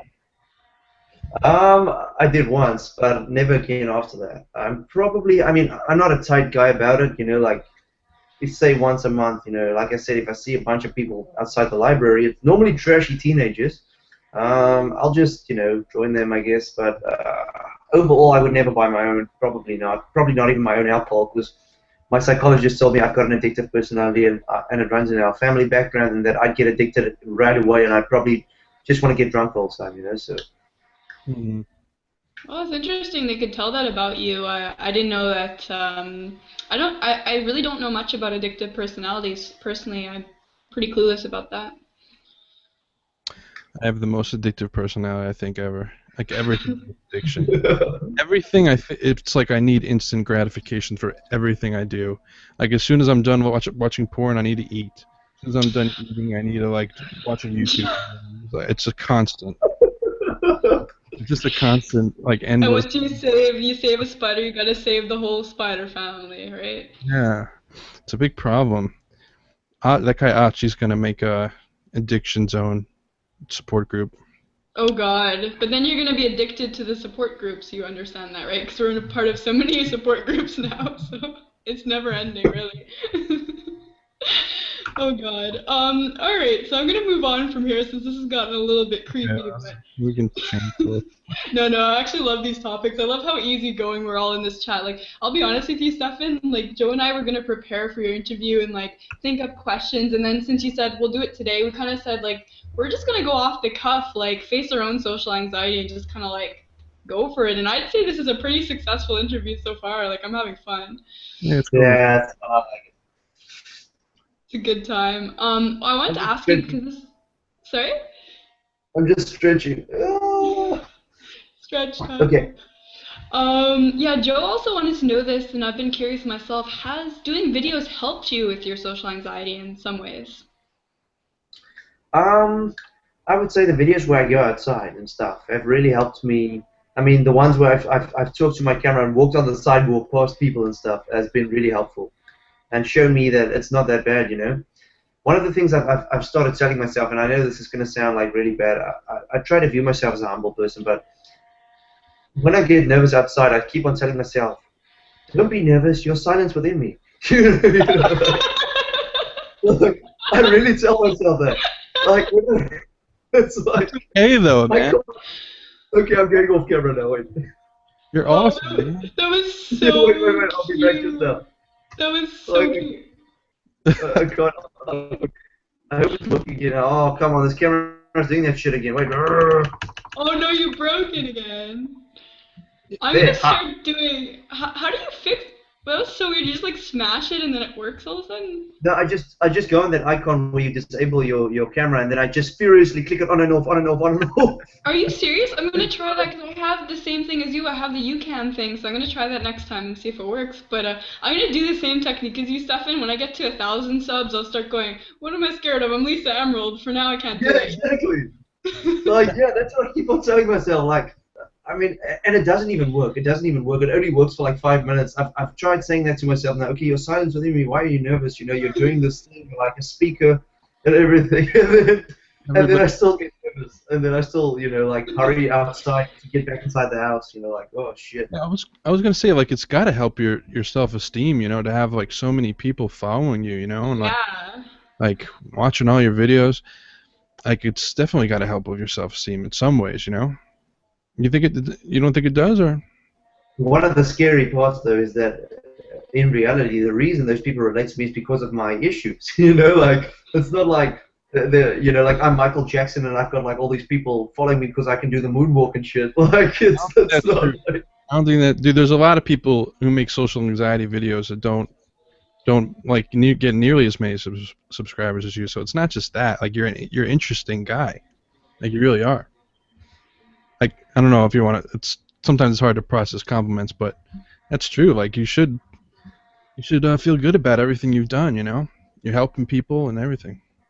yeah, I kind of like it. I mean, the only thing I've really gotten excited about now is that I'm nearly approaching like 1 million views. Like it's getting there almost. Like it's getting there. Like it's getting closer and closer. Like YouTube's behind with my views, so it kind of shows a number that's actually less than what my actual views are. Like let me tell you people right now. Okay, let's just go there. I know that sounds completely like a fucking psychopathic thing I'm doing right now, like bragging or whatever, but I just want to show you people No, what I it's mean. Like, so cool. That's really cool. I'm like at like 30,000 and I'm like, sweet, you know, but it's oh, gonna a keep on going up. It's gonna million. keep on going really quick now. Like, for instance, YouTube says I have 822,000 views, but like, if you go to my analytics page, it says it's got the fully calculated amount, and the actual amount is it says 851,000, nearly 852,000. See, so it's getting quicker and quicker now. It's sort of getting like Wow. close to that. I get like on average 50K a month, you know, like so that's sort of a thing I've reached now. I've noticed, but only if I upload consistently. Like, so I'm trying to build Yeah. that thing. You know, like I really want YouTube to become a career for me. Like I really want this thing to actually be like I become a speaker and everything. So I really want to push for that. Like, so I guess if you guys asked me, you know, like what do you want to become, this could maybe be that. You know, maybe, you know, if it works out. But if it doesn't, I'll always just do it as a hobby, and I really enjoy, you know, like you guys bringing me out of my shell and everything, you know. You never know where life's going to take you. I really enjoy talking to you guys because you make me feel comfortable with just being me, you know. Oh, So, yeah. We love it too. And honestly, because I was just talking about this with Joe before you came in, I just thought it was the funniest thing when Joe was doing, don't get mad at me, Joe, when he was just on live and just watching your videos like live and he's like looking through your videos and he invites you to the chat and all of a sudden you show up into the chat and he's like, hello. Like the first time you guys met. oh man, That I was feel the same with you guys. I mean, like I've noticed you guys, but like, I mean, you and Joe, virtually, when you started making videos and you started coming into the community, nobody even knew who you were. Much like me when I started, you know. And you guys just made a name for yourself by being consistent, by being yourselves, and that's the type of people that I'm attracted to. You know, people I see potential in. You know, like there was this one guy that I also, I mean, he's also a fellow Canadian. You know, like you. I mean, his name's Scott's Thoughts yeah. Expression, Depression Expression. And that dude, like, I remember when he started out on YouTube, I was like, this guy, his channel's going to go somewhere. All he needs is a little plug, you know, somebody to give him a little bit of a thing, you know. And that's why I helped him along. And at one stage, I even became a bit insecure and a bit jealous of him. Like, I was like, this guy's going to overtake me because he's rising pretty quickly and all that shit. And then I realized there's no point in doing that. There's people like, I mean, like Raw Sammy, for example. She put me on a channel when I had like 200 subscribers and she had like 10,000, you know? Like, and I was like, holy shit, she's like a giant channel featuring my little channel, you know? And so, Yeah. you just keep growing if you're yourself, and just, stop comparing yourself. I watched this other YouTuber, her name's like Cloudy Apples, and she kept on saying like she's not going to compare herself and her successes to other people. She's going to keep on focusing on where she was compared to where she is now, and that's kind of really cool. I mean, I was a nobody, and now I'm kind of being sort of known, and it's fun, and all that. But I really don't think too much of it. It really, That's it's really not that cool. big a deal to me. I just enjoy the fact that people actually think that what I've got to say is worth anything. Like, I guess. Yeah. No, that's actually awesome, and I agree with you on that one. I'm gonna try and invite Joe back because I have no idea what happened there. He kind of dropped Oh out. shit, where'd he go? I didn't I even notice. know. Shit, that's bad. I know, I just noticed too. It's just like he popped out, but it's okay. I'm gonna invite him back. But on that, I wanted to say it's like, I'm the same way, right? Because I'm at about 500 subscribers now. It's like I could look to people like you and Ross Sammy and see the number you have and be like, oh my gosh, I'm so jealous of you guys. But instead, I'm like, it's an inspiration for me. And both you and her had added me to your featured channels, and I'm just like blown away by that. So I think you got to look at it as a positive experience. And like, I help a lot of YouTubers that have less subscribers than me too. It's good to kind of have that Yeah. connection, help each other along instead of being jealous over each other, which doesn't The really. thing, the thing is, one thing I've noticed about YouTube, and this is like a little thing I want to tell people that want a channel to grow, is that YouTube rewards consistency. No Yeah. matter what type of videos you make, if you're consistent and you stick to your shit and you just keep going, keep going, keep going, not even giving a shit how much views you get and all that, that it's gonna work out for you eventually. It might take a couple of years even, but people are gonna discover you and you're gonna go big. Once that happens, and people actually connect with your personality, because there's billions of people on this planet, and at least a few thousand of them have to be exactly the way you are and relate to how you are. So you will find those people if you keep going long enough. Yeah. I agree with you on that. And Joe made it back in. What happened to you, Joe? Connection just failed. I don't know why. It's funny because we only noticed after because I was Yeah. listening to Stefan's like speech and I'm like, Joe Kidwell, where did you go? Yeah, I had to run upstairs and just reboot everything. Because I mean, if you guys keep on making videos and you keep on going the way you're going now, I'll give you shout outs in the future. Like, I'll do that gladly because I like your videos. I like the type of people you are. I Thanks, man. like the type of shit you make, and the vibe you put out. Like, just the fact that you can talk about random shit like what you talked about earlier, Lisa. Like, what did you talk about earlier? There was a thing you said that I laughed at, was that you just scratch your face and stuff, like, and talking about raw footage videos and all that stuff. And like, Joe, you just talking about how you were looking at a cat gif and it was really funny to you, and the cat was like being caught and it wasn't me and all that stuff. I think I know which one you're talking about, by the way. It's a pretty funny one. I like your personalities. I like people like you because you're like me. You're kind of like grown adults, but you're like kids at the same time. You can be mature, but you can also come down to a child's level. I like Yeah, that. absolutely. More Thank people you, like that in Stefan. your life.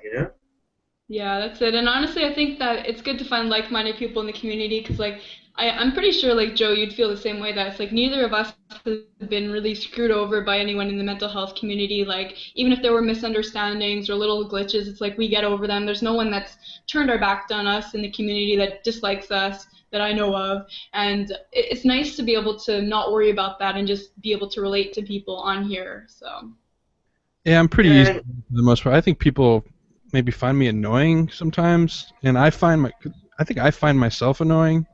Like when I listen to myself back, it's like really hard. I'm like, oh my god, I'm so annoying. That's part of. no, if you actually started, Joey, if you started like a mental health podcast and you just started talking about your life and stuff, I would support that, dude. I would like your voice. I like your presence. You've never bored me. You've never fucking bored me. Like, Thanks. you've never ever bored me. I can honestly say that. Like, in honesty, you've never bored me. That's really good. oh, you guys. Sorry. Yeah, no, really, none of you have ever bored me. Like, you can't bore me. You people are just the type of people I am, I guess. I mean, I don't know you in real life. That's just part of that thing I talked about where I form relationship and attachments towards people I don't even know. But I'm betting you people aren't much different from what you are on camera. That I could just get that sense, that vibe from you people. Yeah, that is true. And I think Joe Kidwell is very transient too. It seems like he can go through, like he can meet so many people. Like there are people I'm gonna glitch with more, but he can go. Joe's like part of MGTOW. He's gonna probably do like a MGTOW podcast with this other guy. Like Joe's just like accepting.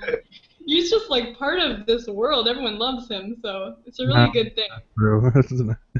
Not everybody loves. Oh But please. yeah, I appreciate the compliment. Thanks. No problem. No, So Joe, guys, definitely, if you want to start something, we'll support that. I think Lisa will support it as well. I mean, I'll support it, definitely. If you want to start something, go for it. I mean, I'm past the point where I'm afraid of other. I used to say, I used to say, what's that? What's that? I'm actually hearing it. Uh, it's echoing back. Echoing back. So cool, so cool. Echo, echo, echo, echo. Joe, are you there? Joe, are you there? Oh man. Oh man. I feel like I've gone insane. Oh, did it stop?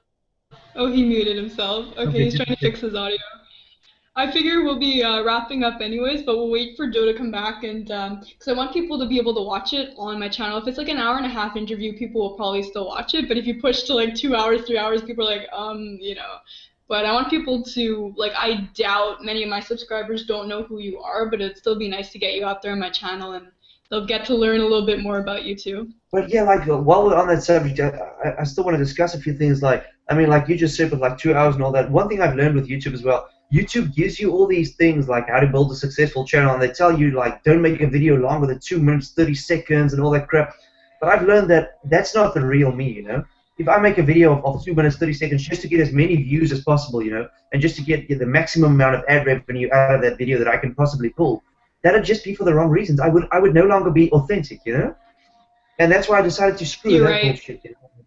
And people, I mean, we're pioneering this social anxiety and depression videos. You know, we're pioneering this. It's going to grow in the future, and we're still going to be big, and people are still going to watch us because of our authenticity. You know, so it doesn't really matter. You know.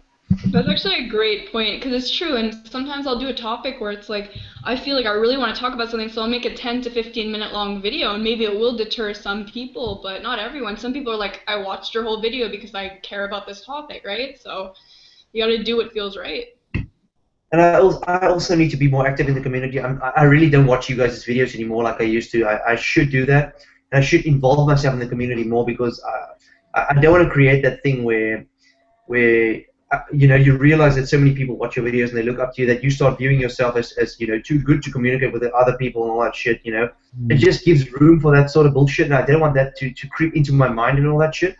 So I need to start getting more active in the community. I'll definitely try to comment you guys' videos more and watch them more, view them more.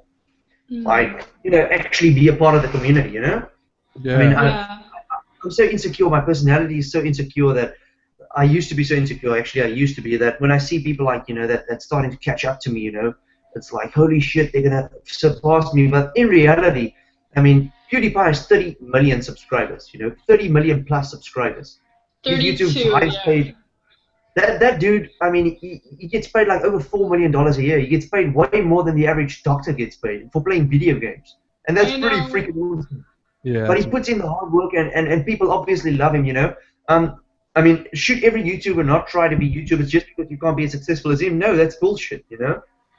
Yeah, So, and Joe hates PewDiePie, so. No, I don't hate PewDiePie. I mean, I wouldn't say I like his videos. I mean, I don't watch him, but the fact that he's as successful as he is means he's doing something right, you know. Like people like him a lot and all that stuff. So he's really somebody that he's an example of somebody that pushed hard to where he got and he made it, you know. I mean, I remember when PewDiePie started out when he had like less than 100K subscribers.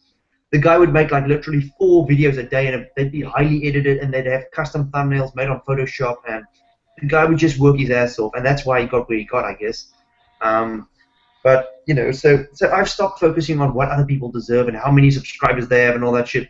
If somebody in the mental health community, even one of you guys, surpass me in the future, and you end up with like 50K subscribers, and I've got like 10K, you know, I'll still watch your videos and still be a part of you as much as I used to be, because I mean, I just enjoy talking to you. You're awesome people, you know. Yeah. It's just fun. Yeah? Exactly. I try and see past the subscriber thing too, because it was easy. Like, I'll be honest, the first time I spoke with you, Stefan, it's like I was super intimidated and like, it's Silence Within Me and he's in the chat with us, and now we're just all talking together. Like, whatever. You got to get over that subscriber thing. When you think about it, a subscriber is just a person watching your videos. It's like, yes, it means something, but it doesn't define who you are or your content or anything, you know. So. But I have to admit, though, if PewDiePie were to come into this chat right now, I'd like probably shit myself. Like, Okay, you yeah, know what I me too, mean? Like, me there too. are certain people that just have that presence. Like, you know, he's this 30 million plus subscriber guy, and you're like, holy fuck, it's PewDiePie, you know? I know that would be if it was Jenna Marbles in here, I would be Yeah, like exactly. falling my Even own her, you head. know, like, I I'd get be so interested. for sure. Yeah, that would be pretty scary. But Joe, I'm wondering, do you have any more questions you want to ask Stefan yourself on your list? Because I've asked pretty much the things I really wanted to know. Ah, man, I think I had a question, but I don't know if I wrote it down. Hmm. Mm, Or Stefan, were you saying questions something just before? generic Oh, question. no, you guys can Okay, say okay, whatever you want to. I have a question. Go for it. Which Winnie the Pooh character would you be and why? Um, I'm Piglet, I guess. I'm Piglet. Oh, that's the Because I'm kind of cutest like him. answer. I'm so afraid of everything and everything. Like how he goes, always goes, oh, dear, you know, like that thing he does. Like I'm always that. I'm like that. Yeah, that's one of my questions. That's so funny. Remember when that was like Joe's favorite question to ask, and then I said I'm Eeyore, and he got mad at me. He's like, "No, you're not. You're not that depressed." I was like, "Fine." I would Yo, want to be Pooh ideally, but I'm probably like Eeyore too most of the time. No, you're Piglet my too. sister's probably that owl. She probably is. Like she always thinks she's the top of shit. She's better than everybody and all that shit. You know, like, I love your sister. I love when you put her in videos and everything because she gets so like passionate about even if you guys are talking about the 90s. I saw that video and she's like so passionate about it and brings so much energy to it. It's like, she's so I love serious that. about it. And the funny thing is like my sister's she's actually the biggest joker around, but like on video she's so serious. I don't know why, you know. Huh. Do you know if she feels any pressure when she comes on your channel? Like, because she knows how many subscribers you have and stuff. Do you think that affects her? Well, the funny thing is my sister, she's actually an extrovert, but she's actually very, very self-conscious as well. So I think the reason she's always on her cell phone or playing with her hair is kind of to not focus on what's happening. You know, she doesn't want to know that she's being on a camera and all that stuff. So that's kind of why she does that. But like, I mean, my sister's she's different to me in every way. I mean, she's very social. And if you listen to, I can't really tell the stories because my mother's here and she'll hear them, and my sister will never forgive me. But my sister's like a really wild person, and she's done some shit that not even I've done. So, you know, like we're way different from each other. And how old is she again? She's only 14. She's nearly 15 now, so Wow. just a teenager. Yeah. That's cool. I think it's funny because like I see sometimes, you know, when she's on your video, I'd see it gets like twice the number of views, of course, which is really funny. But Yeah, I don't get that. It's probably because it's a female. I don't know, and there's so many guys. It might be. But yeah.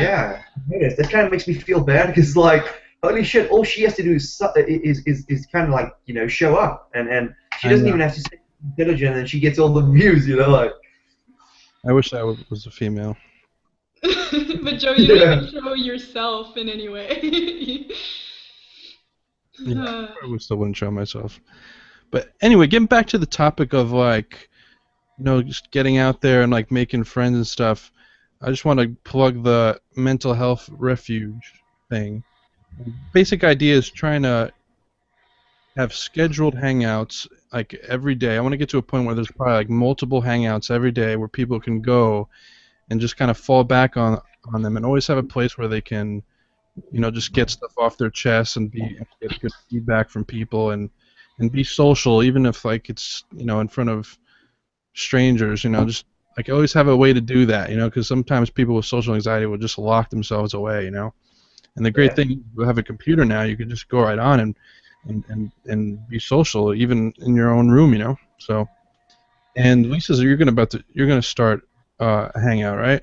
Soon. Yeah, when I'm done school, I'm gonna start doing because we are trying to do like different days so that if someone's like, I'm feeling really stressed today or really like I need to get something off my chest, oh, Tuesday this person's hosting this hangout, so I'll go and face my social anxiety and kind of talk to them. So I'm gonna do one called Introvert Island, and anyone can join that when I'm gonna be hosting it. But I gotta pick a day, and I think I might do Mondays because Mondays are like, come on, that's the crappiest day of the week. Let's be honest here. So.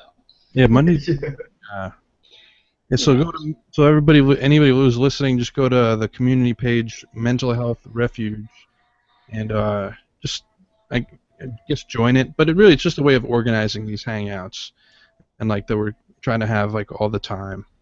And right now we Yeah, and do then at 1 Eastern Standard Time and Wednesdays at 7 Eastern Standard Time.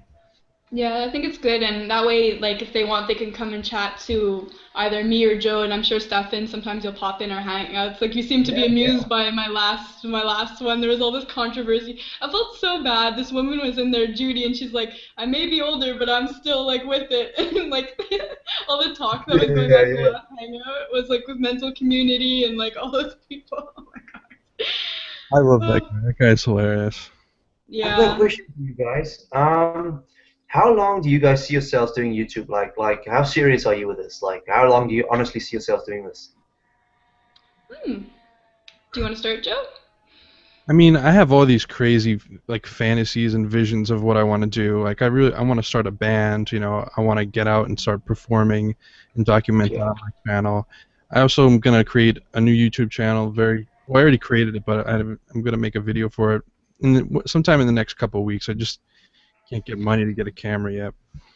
Um, so really, like long term, if I can make money having like multiple YouTube accounts that all like are constantly like ranking in views, that would be amazing. Yeah, Travel around like the world with a band, that's my vision. But that's the aim. That's kind of what every YouTuber, I guess, aims for. I guess, or wants. It's awesome. That sort of thing where you're like, somebody that travels and you work from home and all that stuff. And that's really cool. I mean, so I know, that's definitely. I mean, I guess the reason I'm asking you guys this question is it's kind of my fear of abandonment talking. I guess I don't want to lose you guys, and I want you to be in this with Oh, me like for the longest time. I want us all to be like this thing forever. It's that's so so weird. cute. It probably won't be that way, but that's just me talking again. I kind of Oh, want you guys. I don't want you guys to ditch me on this. I want somebody to do this with me, and you two people are people I want in it for the long haul. Like yeah, dude, I'll yeah. visit you and we'll do a prank video from my channel that I'm gonna do. I'll go up and just act like really anxious in front of people and make them weirded out and so record. you're in the United States. Joe, are you in the United States? And Lisa, you're in Canada, right? Yeah, Exactly. Oh man, Yep. I'd love to visit both of you. It'd be so cool. Eventually, I probably will. I will. yeah, We will have to schedule a thing like that. We would all meet each other. It'd be really awesome. let's all buy like Oh. a house together and Joe, you just took And it like blow from one. there. It as was like long the as, biggest as long step as you further. guys It's don't like, mind that. Joe, where did that come from? It's like, first of all, it's like, let's visit each other, and then he jumps to, let's buy a house together. It's like, that's serious No, that's commitment part right of there. that's part of my fantasy. Like literally, I want to live in a pyramid, and I want to have like a big compound and be like the head of this cult or something. That's my vision. Guys, can I quickly go? I'll be right back. Yeah, sure. Okay, I'll be right back. No problem. He's scratching his nose. Project Paradise. We start it. Yeah. I love that, and I love how committed people are in this community. Because me too, I'm gonna try and do this as long term as I can. I mean, I'm having pretty decent growth in my channel, and so I don't see any reason to stop. And even if I didn't, this is my therapy right now, really. So Mhm. why not, right? The only problem is if you let it become an addiction, which it was for a while. For a while, it was like uploading every single day, and that's when it gets like it takes over your life, and then you don't focus on your other life components. Yeah, like you neglect it a little bit. Exactly, that's it. And then your content's not as good if you're just uploading every single day because you're not putting any thought into it anymore. And I got into that point and I said, you know what, like it's time to step back a little bit if I want to actually keep interest and, keep my channel something I'm proud of, basically. So, Yeah. but I'm excited when you start your prank channel, dude. Yeah, we'll see. I can't think of any good pranks. Brainstorm for me. Come with some good pranks. Mostly, I'm just gonna be asking like really like crazy questions to people. Like that's my I think I think you get your best insight from Chicken, Joseph, and you know that. Chicken, if you're watching this, I'm sure you got the mind for these kind of pranks, so. yeah. Like the first thing I was gonna do is just stare at people, and people have done that before in pranks, but not from like the point of view. Well, that's gonna be my thing. I'm gonna wear these point of view glasses, like these camera glasses. Yeah. Reaction, like try to get try to perfect that in a way. There's a lot of people who do that, like they're walking around. It's really disorientating. It's not I disorientating. have returned. Yeah, so like Hello. But I haven't sat down yet. Wait. What Okay. on earth? Were those all your Pokemon cards? What do you mean? I thought I heard your Pokemon cards all fall over or something. The camera's doing that thing again. I'm gonna fix it out. Come on. Come on. This will be cool. There you are. You flashed on for a second. What's Did I up? flash on? Come on. Yeah. We just saw you. Yes. Okay. How does that Okay. work? Where I was, guys. You see all this water you saw me drinking? It had to go somewhere. That's where I was. I had to go take a pee. I had to. Like, it was full. Like, my bladder was so full. So, Stefan, you have to go off camera to scratch your nose, but you can tell us on camera that you went to go take a pee, so. Yeah, Okay. I didn't get that. I don't know how my brain works. Like, it's just a thing. I don't know. Like, oh, man. Nothing wrong with It's that, so man. But I'm happy because like a lot of my subscribers are big fans of you, so when they're gonna see this uploaded or if they're watching it currently, I think they're gonna be really happy to see that. So I'm really glad that you came on my channel. I'm hoping to interview with like big YouTubers like yourself and get like people out there, because not many people do these Google Hangouts, you know, which is a shame. Yeah, I think it's going to become a bigger thing. I mean, not a lot of people realize how good they can actually be. But I think my laptop, I don't know if it's getting old or something. Maybe I need to. That's another thing I need to think about is upgrading my equipment, my computer as well, and actually get me a home computer because I've been doing all my editing on a laptop, you know. And it's actually been doing pretty well for this laptop. I got it like for my 21st birthday, like nearly 3 years ago now, and you know it's been holding up ever since. But I think when I try doing Hangouts, it like freezes up a lot when I'm the one doing the Hangout. I don't even know why. Yeah, you used a different thing on your channel, right? Because I remember you had done one of those live things, but what was the website you used instead? I think younow.com. Yeah. Yeah, That because was I watched good. part of that. You answered so many questions. I remember that I asked. You asked something rude, didn't you, Joe? What'd you say? Didn't you ask something really rude to Stefan? What did you ask? Oh, not You that. didn't? Well, I mean, you, sort of rude. I mean, a little inappropriate question. You answered it very funny. It was pretty funny. Oh, I remember that question now. I remember it now. I don't know if you want to bring it up right now. You like keeping your channel PG, right, Lisa? Oh, dude, my channel has been like wrecked long ago. You can go If for you it. want to see, like, go back and look at it, his You Now thing. You uploaded it, right? Is it I there? don't think I uploaded my YouTube channel, but it's on my You Now. Yeah. Oh, I yeah. think I know what the question was. What I'm just gonna put it this way: was it something to do with a certain increment or measurement of sorts? Yeah. Yeah. Increment. I was trying to That's be so polite. good.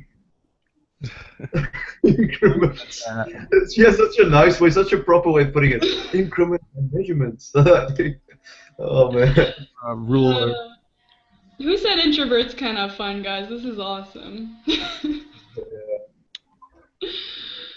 I don't know about you guys, but this hangout put me in a good mood. I'm actually glad I didn't prepare. I kind of want to do all my hangouts and my interviews now off the cuff, because usually like I write down a whole whack load of questions and stuff, and like I just wasn't feeling it today. I'm like, this is so last minute. I'm gonna just stress myself out. I'm like, might as well just kind of like chat and you know. Yeah, that's another secret that I wanted to tell you guys. When I make videos, I never ever write shit down. I just talk. Like I just get on camera and I open the thing up and I start talking. Like I just. Yeah, I was gonna ask you about that, but what about like video topics? Do you think of at least the topic before, or do you literally just go to your camera and make up a topic on the spot? A lot of times I'll have sort of an idea of what I want to talk about, and I'll just turn on the camera and talk about it, and then I'll title the video after. You know, like title it what I think is appropriate or whatever. But these things, they just come to me. These topics out of nowhere. Like I'll give you guys a bit of a sneak peek. My next video is going to be on why I don't agree with the MGTOW movement fully. That's going to be my You're next gonna one. talk about MGTOW on your channel? That's gonna Oh be. yeah, That's gonna be. Oh, I'm so I'm excited. going there. You're I'm going. going there. I'm going all the way. But like literally, yeah. The reason I'm talking about that is I I said earlier that I made a topic for the guys, and now I'm going to have to make one for the ladies as well. And I was like, okay, it's going to be a topic geared more towards females. And the reason I'm going to make it is because it just came to me in the shower this morning, actually, the topic. I didn't even know what I was going to make a video about. I was like, holy shit, I promised, a female topic, and now what am I going to fucking say, Like, and then I was in the shower, and that came up to me, and then I realized, but my first critical years of my life, I was raised by females, so I can't go with the whole MGTOW thing, because my perspective is different, so that's going to kind of focus around that. So that's the next video, I guess. Wow. Can you say in your video that Lisa Emerald is the queen of MGTOW, please? The queen of MGTOW. No, Do you actually? Do you agree with MGTOW? You know what? I'll be honest. I'm really good friends on here with Paladoc. He's the guy who does a lot of MGTOW videos. Yeah, I was like going like crazy. He's at over like 700 subscribers right now. I like the guy a lot. A lot of people think that for some reason, since we have such opposing views, that we hate each other, but I love the guy. Joe and I talk about him all the time. We do hangouts together. I was explaining the theory of relativity to both of them since I have a science background. So we're all friends here. But yeah, he kind of turned me on to MGTOW. I actually agree with a lot of the concepts, but there are some things that, like you said, anything can be taken to extreme, but I cannot wait to see your version of it. That would be really cool. Oh, come on, camera.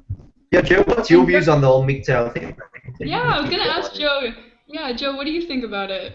I mean, I've sort of embraced the term, kind of. I mean, like, I don't know if I'm for marriage really, and I think that like some people say like that at its core, MGTOW is really just anti-marriage, and that's it. Like nothing else attached. All the other ideas are like just like extraneous, kind of like not really like the core of MGTOW. So I sort of embrace it, but I mean I don't really think of it's like as an identity or anything. But I think there is a lot of bitter people in MGTOW, and there is some like kind of crazy people who are like really anti-women, and it's a bit irrational. And yeah, I could see how it turns people off in that way. Like one person was going nuts on X-Paladoc's channel, saying like, why does Lisa have to even be here? This should be exclusive, only men. Like, and then like I think that's ridiculous.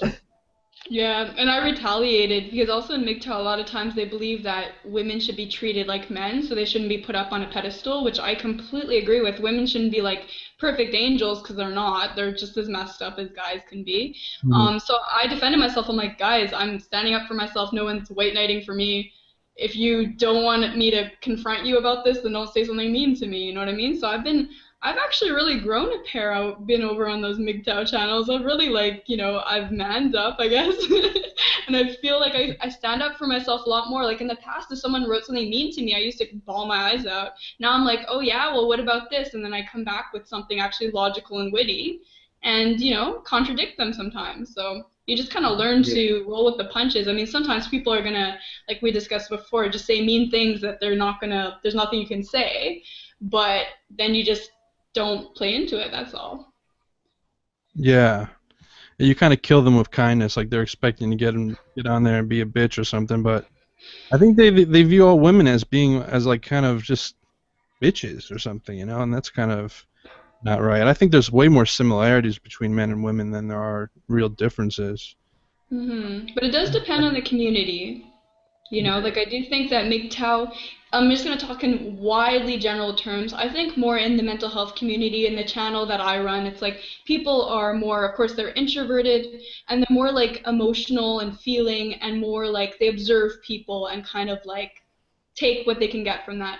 And in the MGTOW community in general, they're also introverted, but they're more like thinking and judgmental than people on my channel, which is the impression I got. And I even said that because I interviewed Paladoc, which got a lot of views and a lot of feedback. And some people were like, you're trying to peg people in MGTOW as having like mental health issues. I'm like, I'm not. I said I have to join our channels together in some way. So I brought up my channel's views. I brought up his channel's views. It's a way of kind of networking. I said I wasn't saying that. And I said, even if you all had mental health issues, is that really a bad thing? Like, there's the stigma, right? That's the whole problem. So. Yeah. Like there's nothing wrong with having mental illness. That's my whole channel's point, right? Also, yes, Stephanie, you made a good point. Like, I think some of them use MGTOW as a defense mechanism. I think some of them probably have some social anxiety problems, or and they like to use it like MGTOW as a way to like kind of reconcile it. Like, oh, like I don't. It's not that I'm socially anxious. I just don't like people. I don't like women or whatever. And they kind of use that as a way of rationalizing it, I guess. Because what from what I see here, I saw this MGTOW channel. I watched one of his videos like earlier this morning. The guy has like 2.7 million views already.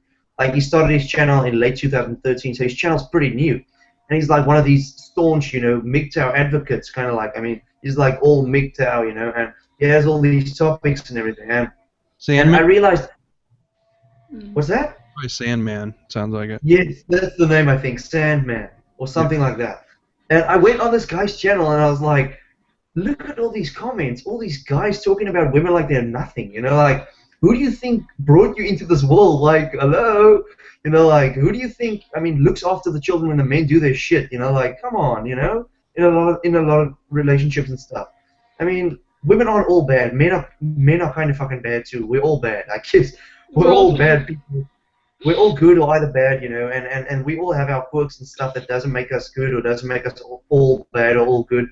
And we should just accept each other for that. All these feminist movements and MGTOW and all this shit, it's just confusing, stirring up confusion, I mean, I agree. I'm one of those people that if a man and a woman applies for a job, they should both get the same salary and all that stuff, I agree with basic human rights, but that one video that really pissed me off was that street harassment video made by the woman in New York or something. I watched it and I was like, okay, maybe one of these encounters constitutes abuse, but the rest, they're just like, hey man, hey ma'am, whatever. Like, how's that abuse? It's not exactly. My sister watched that video. My sister was like, if the guy said that to me, I'd actually enjoy it. Like, she was like, I don't like it because they're looking at me, I'd feel important, I would enjoy I was it. like, I would like to be. Yeah, exactly. Because I made a video about that. What, Joe? I was gonna say if people were like catcalling me on this shit, I'd be like, oh, that's thanks. Like, yeah, that's good. Yeah, because I made a video about that too, and my point was like, but imagine you're a female, you're walking down the street, but you're also an anxious female like I am, and you're introverted, so sometimes just anyone talking to you when you're just going down the street trying to do your own thing can really scare you and really throw you off. Like, imagine going out in the world and you're like, I don't want anyone talking to me. So that was my point, but I did an extremely emotional rant video, which Paladoff used on his channel, which I gave him permission for everything, but it was like, that video got me in so much trouble. People were like, oh, look at her, well, she's wearing red lipstick, she's dressing like that. And in the video, I was wearing a corset, which I don't wear in real life. I was doing it because it was Halloween, I was at home, I didn't even go out. I was like, let's just dress up at home, And then, of course, the video is like my most controversial video taken out of context. Everyone saw that, they're like, look at you, you're narcissistic, you're superficial, you think the world revolves around you, and you should see the comments on that video. And I was like, guys. And then some people actually gave me a chance, and they came over to my channel, they're like, sorry, sorry about that. I'm like, yeah, thanks. So. Like, yeah. Yeah, it was just funny because. You called me all those things earlier, you can't kind of take it back now, I know, and it's all over XPal's channel. Like, I go on there, if you want your self-esteem lowered a little bit, you go over there and you read people's comments about you, and you're like, ouch, so. But I'm so excited for your video, Stefan. But guys, I'm in so much trouble now because, sometimes when you go on someone's channel, there's the featured channel part, which they choose, they can choose who to put into that, but there's also the related channels part. Oh, yeah. Yeah, on XPal's channel, it's like Sandman, Barbar, all these MGTOW guys, and then Lisa Emerald is in there now. Oh, shit. I'm in so much trouble because I interviewed him, so now YouTube thinks I'm a MGTOWer, and it's like, oh shit. Oh gosh. It's like an all men thing, like it's kind of like the Ku Klux Klan in a way. I don't know. Kind of gives me that vibe. Yeah. Like we're in a club, Like a fringe club or something, like of people getting together. But it's kind of growing a little bit, I would say. It is growing. It's definitely growing. I can see that, man. I've seen that. It's growing like hell. Mm-hmm. I do see a lot of validity in it. I mean, honestly, if you think about it, some people that never get married, but they still have children, and they're together for like 20 years, and their relationship's fine. They don't have to worry about court battles or settlements or anything like that, because there's no legal battles. They say we love each other, we're in a relationship, we don't need that paperwork. I mean, that can work. I mean, my boyfriend has friends like that, and they're very happy. They have, like, this one couple has 3 kids, and they're still going, and there's no issues there. It's just that if things went wrong, they wouldn't have to go through all that court BS where the guy does get very screwed over, because I've seen that firsthand. I mean, that happened in my family, so I can't deny how screwed up our society is and how much women are favored in those kind of situations, you know? I do agree with that. So listen to me advocating. Oh, that's too intellectual for me. You're still watching the cat gifs over there? Actually, I've been desperately trying to find this cat gif again so I can share it with you guys. Please do. I lost it. Yo. It was so funny. Like, the cat, he's trying to get in the drawer to get this ballet thing. He's like, cats can do a ballet too. And then he sees the camera guy or whatever, and then he looks at it, and there's like guilt on the cat's face, and he starts closing the drawer. It's really funny. I can't find it. Oh, Mr. Kidwell. That's pretty cool. I'm just really chilled out and lazy now. I don't know why. Yeah, me too. So I feel lazy. really relaxed. It feels good though. But guys, can I tell you, like half a year ago, I would not picture myself doing a mental health channel here on YouTube, Silence Within Me, Joe Kidwell, talking about MGTOW. Like, this is kind of weird, right? This is kind of weird. Yeah, a little bit weird, but it's awesome. It's awesome. And I think it's all because all of us decided to take a chance and share our stories and put ourselves out there. If we hadn't done that, we wouldn't be doing this right now, you know? It's about taking that step, and I think that's a message to anyone watching this. If you feel like you want to start a YouTube channel, go for it. I even made a vlog about that. There's no harm in that, you know? You see, the thing is, it depends on what you're aiming for with this YouTube thing. I mean, all of us, we took the step of sharing our lives and all that on there, and there was this one guy. I'm not gonna name him because I mean I used to be like this guy, but not nearly as bad. He makes YouTube videos as well, but he complains about how he feels he's not accepted in the mental health community, or that others. You'll know what I'm talking about if I say the following, which I probably shouldn't say, but I'm going to say it anyway. I'm not going to mention the person, but you'll know who it is. A person that complained about, a hangout where this person didn't get a chance, and everyone else, is like there, and this person didn't get a chance. That guy. Yeah. Okay. But the thing is, that's actually like describing so many people. To be honest with you, a lot of people have come to me with the same complaint. I think I know though who he's referring I think I know to. But he's a very obvious guy. He's one of those guys, you'll know who I'm talking about. And the thing is, though, I mean, if you make videos about your mental health on YouTube and the only thing you fucking do is complain about how bad your life is, and you don't even offer any person out there any sort of hope or advice, then how can you expect to gain anybody following you or anything? I mean, they might watch you a few times because they want to hear you bitch and moan and they want to relate to you, but then after a while they're going to go to places where they can actually get real advice, you know? Like, I mean, you and Joe, you give people advice on how to start, doing shit. Like, I mean, Joe, you want to do music, you want to start podcasts, you give people these things that they can start doing. You cover healthy living, like Lisa. You tell people what you eat and grocery hauls and all that stuff. I've seen. I mean, that's practical advice that people can better their mental health with, I mean, if you offer none of that, and the only thing you do is complain, then nobody's going to watch you. I mean, because there's nothing really to watch. Yeah. I mean, what are they really? I mean, I can listen to people complain in the real world if I really want that. There's plenty of it. I can just go pick them, I don't have to go on the internet. The sad part is, like, some people, it's like they still will get the following just because a lot of people don't want to help themselves. So they say, look, somebody who just complained, so I'm just going to stay there and I'm going to wallow, you know what I mean? Which makes me so sad because I used to be like that too, but then I picked myself up, But I do think it comes with age too. When you're an angsty teenager and you're younger than all 3 of us, it's like you don't know what you're going to do with your life. You just want to accept your emotions and not move forwards. But, like, I'm 26 right now, you and Joe are both older as well. We're all in our 20s. So for us, it's like, it's time to, like, get going and, like, not just wallow in self-pity for, our whole lives, right? So, yeah, I agree. World, I mean, just follow you up. If you just sit like that the whole time. If you just sit and go, oh shit, the world's bad, the world will be bad. The world is bad. We all know that. But yeah, I mean, it's like I bitch and moan on my channel quite a lot. I'm so guilty of the thing I'm talking about or against. I'm so guilty of that. But I think between it all, I also give people, tangible whatever advice that they can use. Stuff that I go, okay, I tried this, it didn't work for me. Maybe we should try the opposite, and then people can see, okay, that's a better thing to try.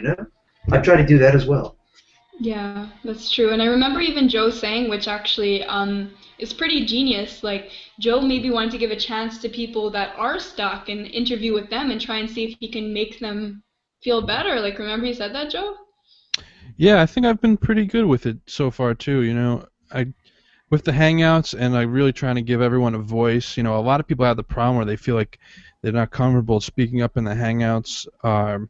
Some other people just talk way too much and like they don't want to derail the conversation or something, and like they're very self-conscious. Um, so I really try to I do my best to really let everyone speak, and if they want like a portion of time, like they can say, hey, look, I want to just talk about this one thing and get feedback, and I'll give it to them. They get like 10 minutes to talk or something, and so it's really trying to give people the attention like that they're really like they never get at all. I think that's really good. So it's been pretty positive so far. Hmm.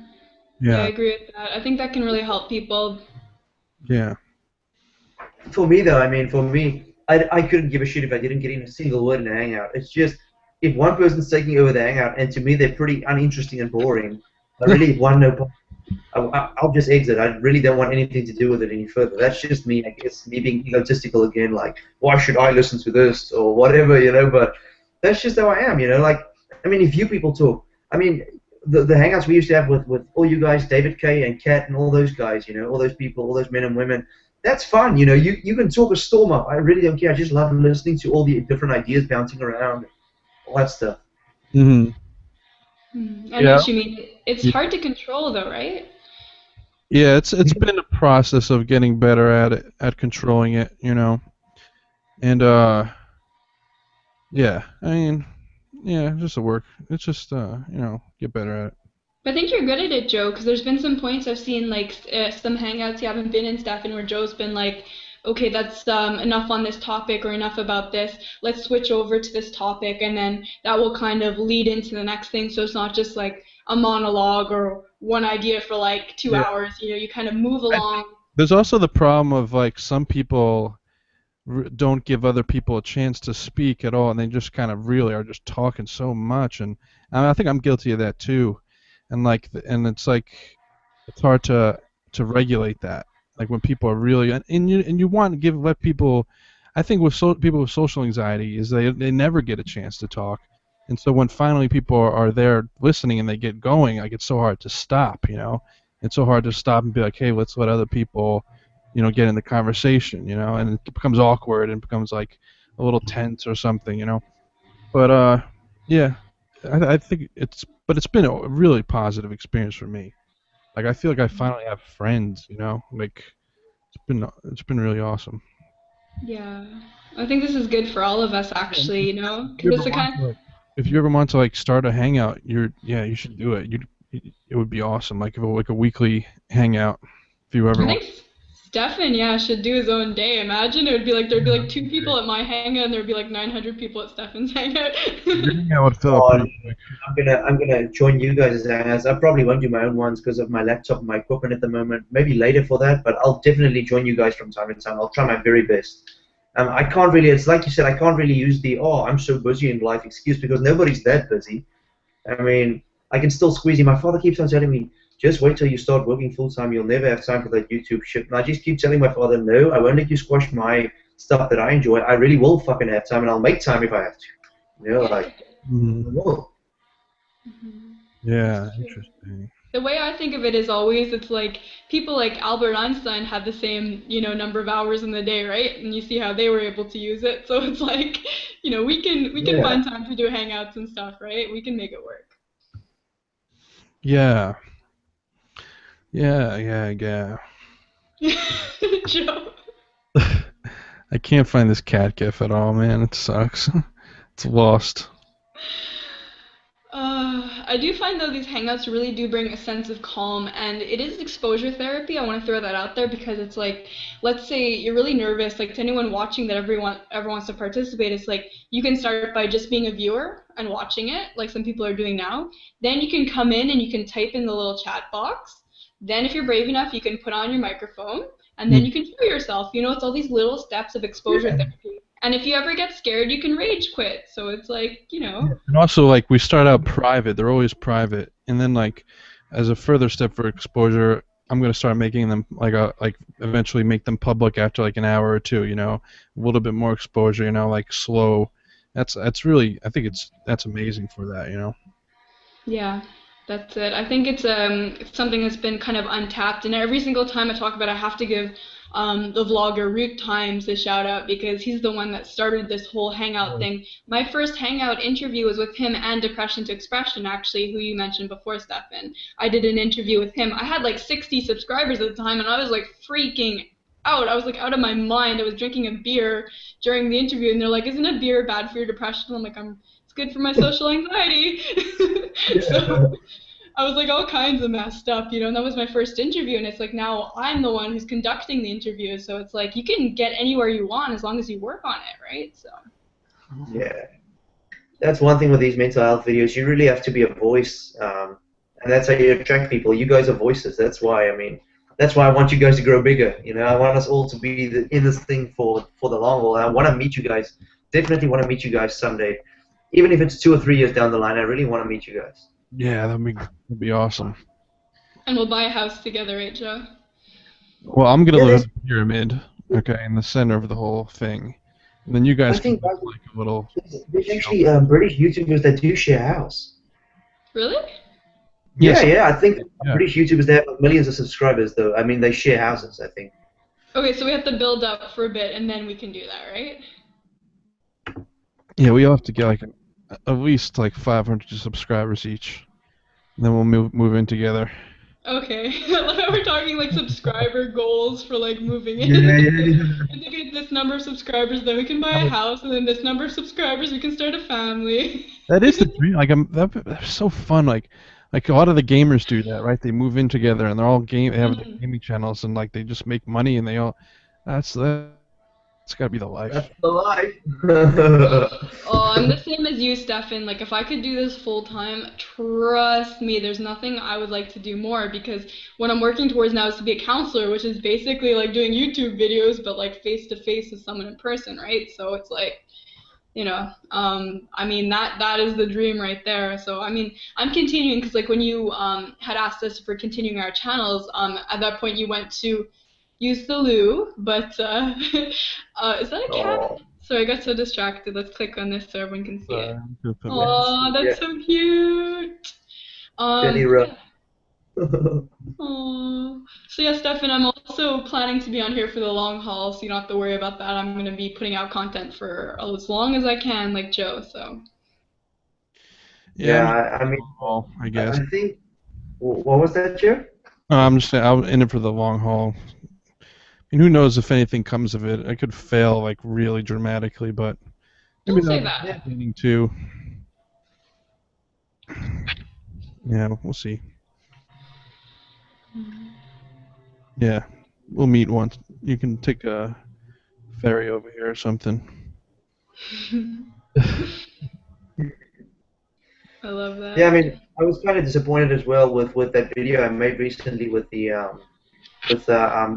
talked about just to cheer people up about smoking that joint with that chick on the college campus um I was just trying to cheer people up and I get all these judgmental comments. Oh, this one lady even said, oh, I gave my channel to your channel to my 13-year-old son, and the devil works in mysterious ways. Now you're talking about smoking weed, and I was thinking like, what is this shit?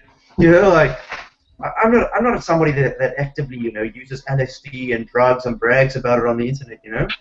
I mean, Hmm. if I met up with you guys, we could probably all go out one night and smoke a joint together, just for the hell of it. Like, just for the hell of it. It's not like we're illicit drug users. It's just No. I don't know how people get their panties in a twist like that over nothing. Like literally over nothing. On Yeah. YouTube, everything's an issue with a lot of people. Oh, I know what you mean. People are really touchy these days about things, but I think you have the right approach that if someone writes something like that, you just kind of move on and you. I mean, my approach is like literally, I'll get so mad sometimes by someone's comment that I'll start writing back something really hateful just for the therapy, but then I'll delete it and then I'll just ban them from their channel. Like, I won't send it, but you write it out in therapy, like, oh, I hate you so much, I hate your guts, I can't believe you wrote that, and you write it out, and then you just remove that, and then you ban them. So that's that way you mostly get from. your therapy. Yeah. That's what I do because honestly, it's like if you send it to that person, they're gonna just win. They're always gonna win. So there's no point. Sometimes you can convince people otherwise because I know this about myself. I know this about Joe as well. We're both very agreeable people, so we want everyone to love us, but that's just not how the world works, you know? Yeah, not everybody is gonna like you no matter what you do. Yeah. I'm bad with that. I want everyone to like me. I know, me Yeah, too. me It's too. just how it is. But Stefan, do you think there are actually evil people in the world? Like, do you believe that? What just happened, Joe? Joe just got owned. What My happened? cat does it. She's weird. When she gets like really comfortable and like she's like purring real loud, like all of a sudden she'll just snap at me. It's like Oh, You then should she'll get some grab you. Yeah, geckos cats do that. that. Yeah. it's so weird. Um, Anyway, so, sorry. yeah, so Stefan, do you think there are evil people in the world or just misguided or like, what's your view on that? It's a very, very difficult question to answer for me. I think a part of me wants to believe that everybody is actually good because, we all start out as children in this world. And children are innocent. And then I guess it's our experiences that shape us as we grow into adults and all that stuff. But, I mean, some people, I wouldn't say you get any people that are inherently or by their nature very evil or anything. I think most people are good. It's just some people give into evil pretty easy. They don't even try to resist. They just let it take them over and they go with it. So I guess they can be classed as evil, but I don't think they're evil by their nature. Hmm. Mhm. What do you think, Joe? Um, I think it's complicated. I would say like that we have a primitive side to our brain that's like naturally could be violent, but there's no need for it in Yeah. today's society. I That's mean, true. we're really smart. I mean, we're self-conscious and like I would bring up like the like just people who hunt, and like I think people have an ability to like just turn off like their empathy. Like it's like an empathy switch, I call it. Like so many like you see people they seem so normal and they're happy and like they can have fun and be social, and then they go and have fun on the weekends killing stuff and killing things, and like it's I like Like could never be able spiders. to. it's just I'd screwed. never be able. But I think people are good. It's just complicated, like good and evil. Um, yeah, Joe, do you think people are like selectively empathic almost? Do you know what I mean? Yeah, selectively. yeah. Yeah, I would. Like, yeah, like they choose when to actually give a damn about something, Well, maybe right? not Yeah, choose, that's but like true. it's That's true. like they like definitely selected. It's unconscious, I would say. Mm. I'm biting my Uh, fingernails. like I don't know.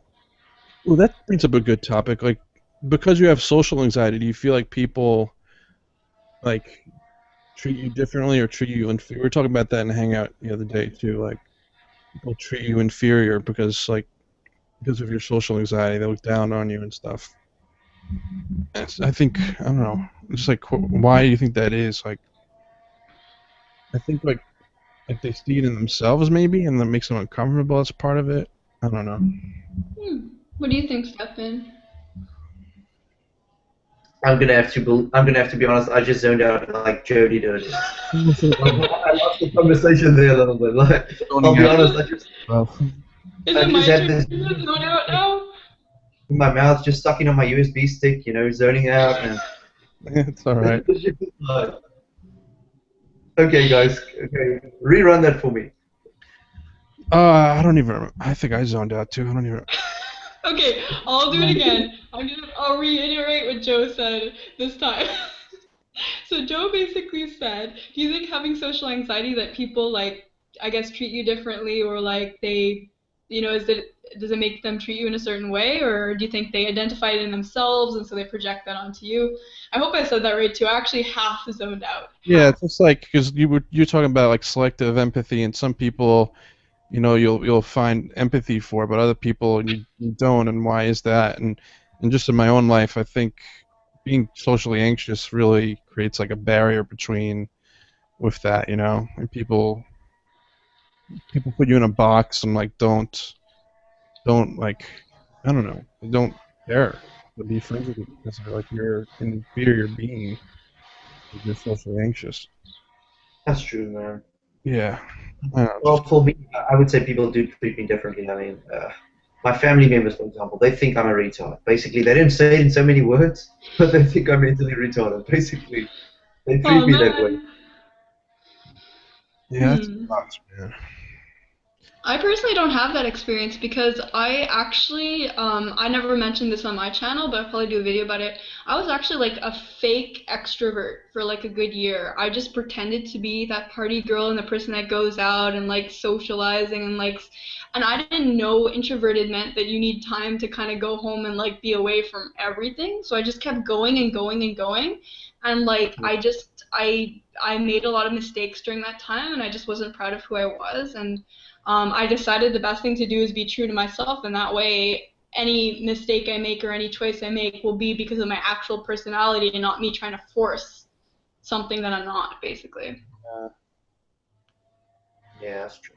I think a lot of people do that too, and they don't even realize they're doing it. Like people at bars, like the bar flies, and they go there and just like kind of drown out all their problems from with drinking. They probably have all these problems that they don't think about, and like they become like this kind of fake person or just not an authentic person because they're That's so true. busy just avoiding like what's underneath or whatever.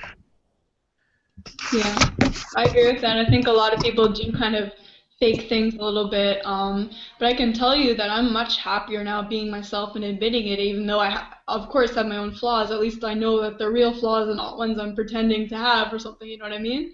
Because I'm actually reading this really good book now called Gone Girl, which I mentioned to Joe. And Oh, in it's the book, it's like the woman for a while pretends, like I won't give away, anything about it, but she pretends to be like a cool girl. So she's the kind of girl that, likes cheap beer and likes threesomes and likes, hanging with the guys and football and things that every girl kind of pretends at the beginning because it's going to attract the mate. But then it's like you can't upkeep that forever. Guys and girls always over project themselves at the beginning of a relationship, I believe, and it's not sustainable.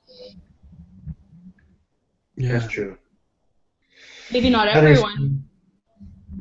I mean, let's face it. In today's society, I mean, I can even say that about myself. I'm just going to be completely honest. I mean, I would be completely attracted to a girl that would be like that. Like because all the stuff that us males. I mean, let's face it, we are kind of, I guess, dirtier than females in a way. I mean, all the stuff that we consider, like hot and all that shit. If a girl does that, we're gonna be like, holy shit, that's that fantasy I've been having. Like holy shit, that's like the living version of it. And then the guys just flock to it, and a lot of those girls they feel they have to do that so they can get into a relationship, and that's kind of like you said, long term it hurts a lot. It doesn't work out. Hmm. Yeah, it's true. That's just from my own experience what I've noticed, and I think it's so subconscious that you don't even realize it because at the beginning you're just doing anything. Like if you really like someone or you find them attractive, you're gonna just go for whatever it takes to convey your interest, and you're not trying to screw them over or be manipulative or be controlling or be any of those things, but it's just something that you kind of fake. And I think guys, like, I mean, girls are always put in the spotlight for that. Like, girls are considered manipulative and controlling, but it's like guys can do that too. Guys can pretend and be all of that and so amazing and stuff at the beginning. And really, it's like when you get to know them, you're like, nah, you're not what I thought you were, you know? Yeah. It's like a front, everyone puts up a front at the beginning, and then when you get to know them, it's like I would never be like a first date and then go up to the person and be like, I have depression, I have body dysmorphia, I have, start listing off your mental illnesses. It takes time before you actually trust someone enough to open up about that? Yeah, you're Yeah. right. That's a Yeah. big thing. Like one of my last relationships, like it was so hard, and I think it ended it. Really, I told her I was bipolar. For some reason, there's a lot more shame with social anxiety for me than being bipolar. And when I told her that, it was just like it ended after that. I don't know why. Just weirds people out. People It sucks. makes people uncomfortable. Mental illness. It does, yeah. I can say that because, I'm with someone he doesn't have mental illness, but he's really trying his best to support me, but it's hard because there's this that layer where there will never be an understanding between us because how can you describe depression to someone that doesn't know what it's like, right? There's no possible way you can explain it 10 zillion times, make them watch a billion videos. They will never get it because they can never feel that sensation that you have with mental illness. Hashtag real talk. I'm gonna turn more to the light, so my lighting is a bit better, hopefully. And I'm a bit lazy, so I need to lay on something. So on the windowsill. You're actually a bit blurrier now, I find. Oh damn it! Okay, I can actually fix this. Let me prove it to you guys. Just wait. I have to move away first. Sure. Joe? I was yawning. Falling asleep, are you? I'm laying down too. You know, it's so Okay. cute how we were all so nervous at the beginning, and now we're all just like laying back, like chill, Just into whatever. it, yeah. Yeah. Oh, I you think should, that's a good Lisa. spot. If your boyfriend wants to come on, your boyfriend can join the hangout sometimes. If he really doesn't feel like it, well, if he does, he can just come join us. Yeah, that would be fun. Imagine he could do that from like his computer. Like when I'm upstairs, he could go at it when he's downstairs. He's actually very camera shy. He's a very extroverted person, but when it comes, like I did the boyfriend tag with him, and he got really nervous. So, Oh, yeah, YouTube's not for everyone, for sure. wait, I'll be right back. Sure. Bathroom break number 2. Into the flood break. Just putting the blinds down. Um, wait, is that a bit better now? My lighting? Yeah, actually, that's good. You're pretty bright now. All right. Yeah, I have a good light here. I have like a studio light here, so it's pretty bright. Woo! Oh, I need a video light. I'm jealous. Where do you get those? Because I invested in all this expensive YouTube equipment. Actually, my boyfriend used to be a photographer, so Oh, awesome. yeah, so not bad. Like I even have like a little like makeshift backdrop there, which I never use anymore because it's like the most depressing color to do mental health videos in front of. So Yeah, but I also want to create myself a little space, like a green screen for potential different videos someday. But I just haven't gotten around to that yet. I'll need my own place before I can do that because I can't really do that over here in my parents' house. Because this is like a rent house, and they're really iffy about what you can and can't do with the house and all that stuff. So yeah. yeah, it's all right. You work with what you have for now. Like me too. Like I'm here temporarily, so it's like I'm working with it. But when I'm like my boyfriend and I are planning to move out by this next summer, and so when we get our own apartment, then we'll be able to really like I'll have like a YouTube room or something. I'm really excited about that. So Yeah, that'll be exactly. fun. That's awesome. Yeah, so I can take it more seriously because like now I'm a little self-conscious sometimes because it's like his parents live here too. So if I'm doing a really like passionate video about like a really pressing mental health topic, sometimes it's like I hold back a little bit because it's like, geez, anyone can hear me talk about it like so openly. So when I have my own place, I'm gonna probably go into the more deep because like I really want to talk about topics that people are scared to talk about, like infidelity and like big like hot button scary topics, even though it will probably cause some trolling on my channel. I'm used Yeah. to it by now. I'm used to the trolls. So, you know. Okay, guys. I'll be right back. If you guys still want to keep this hangout going, we can still keep it going. Doesn't matter to me. Sure, how long are Um, you going to be gone for? I have a very small bladder, so I need to go again. Kind of like I'm still full from all that water. I'm probably gonna have to go pretty soon. My friend, I think he's coming over.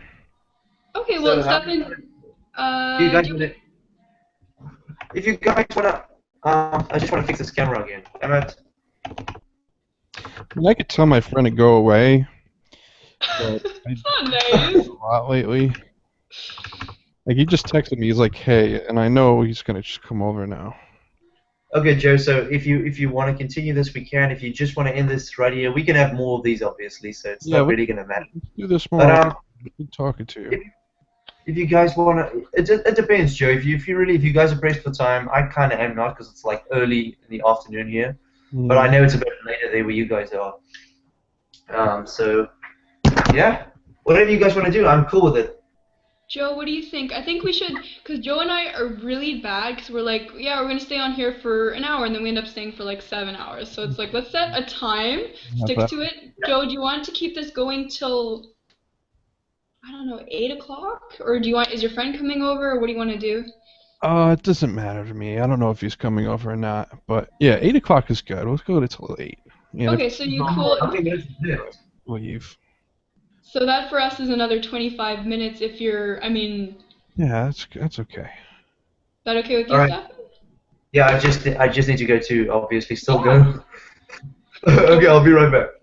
Let's Sure. talk about just the other people understanding. Like you said, your boyfriend doesn't understand the depression. Do you think he understands the social anxiety thing, since he feels some social anxiety, right? With like being. Yeah, like I do think that conceptually, social anxiety is something that's easier to understand, but Mhm. depression, people think automatically depression equals sadness, right? Where and it's like you could be like having a good time and all of a sudden your brain will just shut down essentially. This happened to me where I'm at a restaurant or whatever and my brain just shuts down and like I'll just get almost I don't know if you, I always say the wrong thing, but I think it's a flat affect or whatever when you just feel like numbness kind of like Yeah, no, I totally know what you mean. Yeah. yeah, so it's like I'll just shut down. And now at the beginning, my boyfriend would be like, "What the heck?" And now he's more like, "Baby, like come back, it's okay. There's nothing to, be shut down about." And then I'll slowly, like, I have to be almost pulled out of my shell, which I can do by myself, but it takes longer. If someone's actually makes the effort to say something to me, then I start to come out a little faster. So, That's good. yeah. Did you have trouble with that too? Kind of, like what in terms of social anxiety, let's say that one makes you more nervous? What makes me more nervous? Social anxiety, like you said, there's more stigma with that you find, right? Yeah, I think everybody has social anxiety. Nobody wants to admit they have social anxiety. And there's some kind of like imaginary line where like you have to like start admitting you have a problem with it. Like you Yeah. cross into this like, oh my God, I have social anxiety. I remember like when I first started like thinking, holy fuck, I might have a problem with social anxiety. It's this huge thing, like, and like you and like I remember I didn't want to admit it, and then like you finally have to admit it to yourself, and then like then you I kind of feel changed forever after that. Like I don't know. It's like Stefan, a the weird thing. struggle's real for Stefan over there. You got an echo too. Oh, there we go. I think it's Back. okay now. No, it's echoing. Um, I But think it's okay. yeah, so I think there's a huge stigma on social anxiety because yeah, like no one can admit that they have it. Like it's like the last thing you want to be is a shy person or like everyone wants to be extroverted and outgoing. Like But you know what? I will argue that I think. Okay, it's echoing a lot. Hang on. Is that Stefan's side? I don't know. I Do think you hear it, Joe? yeah, I hear it. Are we Can you hear okay me? now? Yeah. I think it's okay now. Yeah. So I was gonna say, I think that honestly, it's almost like I hate to say it, but I think it's more attractive for a female to be shy than a male. Absolutely. It's totally echoing still, but I'm gonna sit back a little bit. There we go. I can't hear you guys echoing. Oh, because it's coming from you're not wearing headphones, right? What was that? You don't have headphones on. Nope. Yeah, so I think like the mic is picking up like the audio from that we're on our end and then like feeding it back. But I mean, it's not a big echo, so it's not that big a deal. Yeah, I'm gonna sit back and hopefully it won't be as echoey. So far, it's okay though. But yeah, that's the problem. I mean, sadly, it's like if a female's introverted and shy, that's more attractive. But then again, if you think about it, sometimes like even ex Paladoc was saying this that if a female is really extroverted and a huge party girl and stuff, that can actually be a turn off to guys too, right? Yeah. So it's kind of the opposite situation. Like I'm more likely to go for an extroverted guy, but that's just because I'm so introverted that I need someone to kind of pull me out of my shell. Well, I think in general, girls are attracted to the outgoing, confident guy. Like that's what you always hear. Confidence is attractive in males. It's just it's kind of like a sad reality, like for people with social anxiety. Yeah, it's true, but I guess it depends. I mean, I have to be honest, like before this, I was with a guy that was very introverted, but we were together for over 5 years, so obviously there was something there that did still work. I mean, it's not like I have to be exclusively with an extrovert, but I do find myself more intensely into this relationship than I was in the last one, if that makes any sense. Hmm. So, it's a different vibe. And also what you said with feeling like you have no personality, I want to just tap on that. Like you said, you like when you get in like the shell of social, you feel completely empty of like any kind of personality. That happens to you, right, Lisa? Yeah, it does. It does sometimes. It's just such a weird feeling, right? I don't know. I feel like mental illness can just remove you from society in some ways. You feel like you're isolating yourself. It's such a messed up feeling. Hmm. Yeah, like sometimes I'll be so anxious and I'll get like so we'll be in like a conversation or like hanging out at work if I feel really anxious. I get like glimpses of like reaction like ways I'm supposed to behave, but it's like it seems so far away and like I'll try to act, but there's no emotion behind it. Like something I'll say, and it just comes off awkward because I don't really it's not spontaneous, It's like I don't know. Oh, We'll be yeah. right back. I'm still here. Can Just decided to disappear for a moment. you guys see me or not? No, you're gone. Nope. Okay, I got worried for a second. I'm scratching my nose, so. Woo! Oh, it's Okay. You're scratching your nose again. I actually zoned out for a second too, guys, just before. I think at some point, is that a mental illness thing or just like a thing? it's a normal thing, I would say. Good, good, good. So I guess the thing that unites all three of us really is social anxiety. Yeah. It's not a good thing to have. Yeah. It turns a lot of people off of you. But it's That's for really sure. cool because just like watching our chat like this, anyone watching this interview probably wouldn't assume that from any of us at this point, except for maybe Joe who doesn't show himself. Yeah, maybe. I don't know. I'm But just in the way we interact, because I've actually had some people write to me and they're like, "How do you even do these hangouts? Like, doesn't it make you nervous?" I'm like, For some reason, doing these Google Hangouts is so much different than in real life. Like, if I met either of you in real life, it would be one of those like really awkward, like awesome moments. I'd be like, "Hey, hug," like it would be like such an awkward moment. It would be good, but it wouldn't be like this kind of thing where it just flows. Mhm. Yeah, I would be so happy to see you guys in real life. Like, I wouldn't be able to contain myself. But I would be really reserved. Like, I would just shake your hands and, like, look around, be a bit nervous. Oh, man, I'd be really nervous, but I really would like to meet you people, and I probably will one day. Yeah, let's do it. That'd be great. That'd be so cool. And we can all vlog together. Do you know how happy that would make people if all three of us just were in one vlog together? Like, it would be so much fun. I think a lot of Joe's people would be editing, really though, cool. not me. A lot of people on the internet, they get so jealous if you're happy. I've noticed, like, you make a sad video, it's like, yes, we're there for you, we're supporting you, and then, like, you make a happy video, and they point out all the stuff you've done wrong, like, oh, and they're like, oh, okay. I know. Isn't that terrible? Honestly, people almost want you to just be miserable sometimes. It's really not cool. Stupid shit. Okay. Yeah, I think people like there's a tendency for people to really put other people in box, And when they deviate out of that box, they get uncomfortable, and they want to put you back in that box that they have like in their mind. Like I had a falling out with my clique of friends last summer, not last summer, but the summer before that. I managed to somehow gain like a clique of friends that I thought were really close, and I remember every time like I kind of did something productive or anything, it would always be met with like resistance, and they would wanna they I could say, hey guys, I'm gonna go on a diet. There's always it's like, yeah, okay, that's not gonna work. Like, yeah, I wonder how long. And it's like a pessimism to them. Like, and like, hey, if you're like a close friend, don't you think you should be encouraging and like Yeah. want you to grow and become better and better myself? And yeah, I'm really happy those friendships ended. Assholes. Like, Guys, I think there's a question for Stefan on here. Do you mind if I just read yeah, sure. one thing here? Yeah. Remember, let's see. Well, some people just put like smiley faces and stuff, but actually, remember Kenneth, Joe? Yeah, I've been trying to invite Kenneth. I couldn't. His name doesn't come up anymore. Really? Well, he just said, why did Stefan get rid of his facial hair?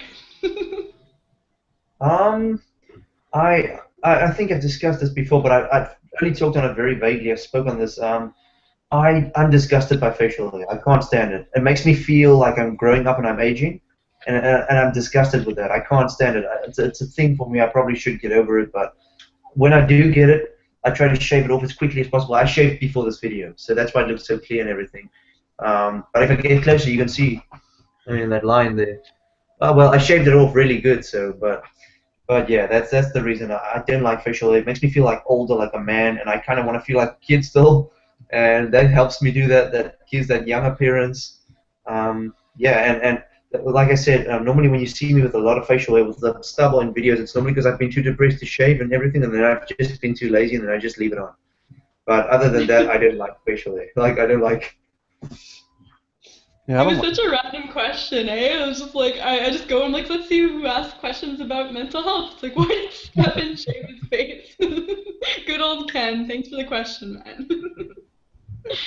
like, Oh, it's I hate funny. my facial hair too. I have it. The only reason I have facial hair is to cover up my double chin. Otherwise, I look like a walrus. A walrus? Did you just say walrus? Walrus. What was I? Oh, there's another. There's a better metaphor for it, but I can't think of it. Another But animal? what There's a better animal. I couldn't think of Ma it. like a mammoth or something? No, not a mammoth. What the fuck? A manatee? Like a blowfish, maybe. Uh, like I have no neck, you know. It's just like chin and then the neck. There's no in between. A blowfish. kind of like this.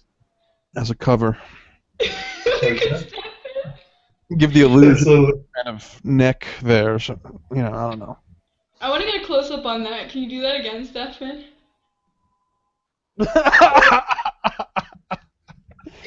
it's really difficult. That was It good. actually hurt my neck. I don't know.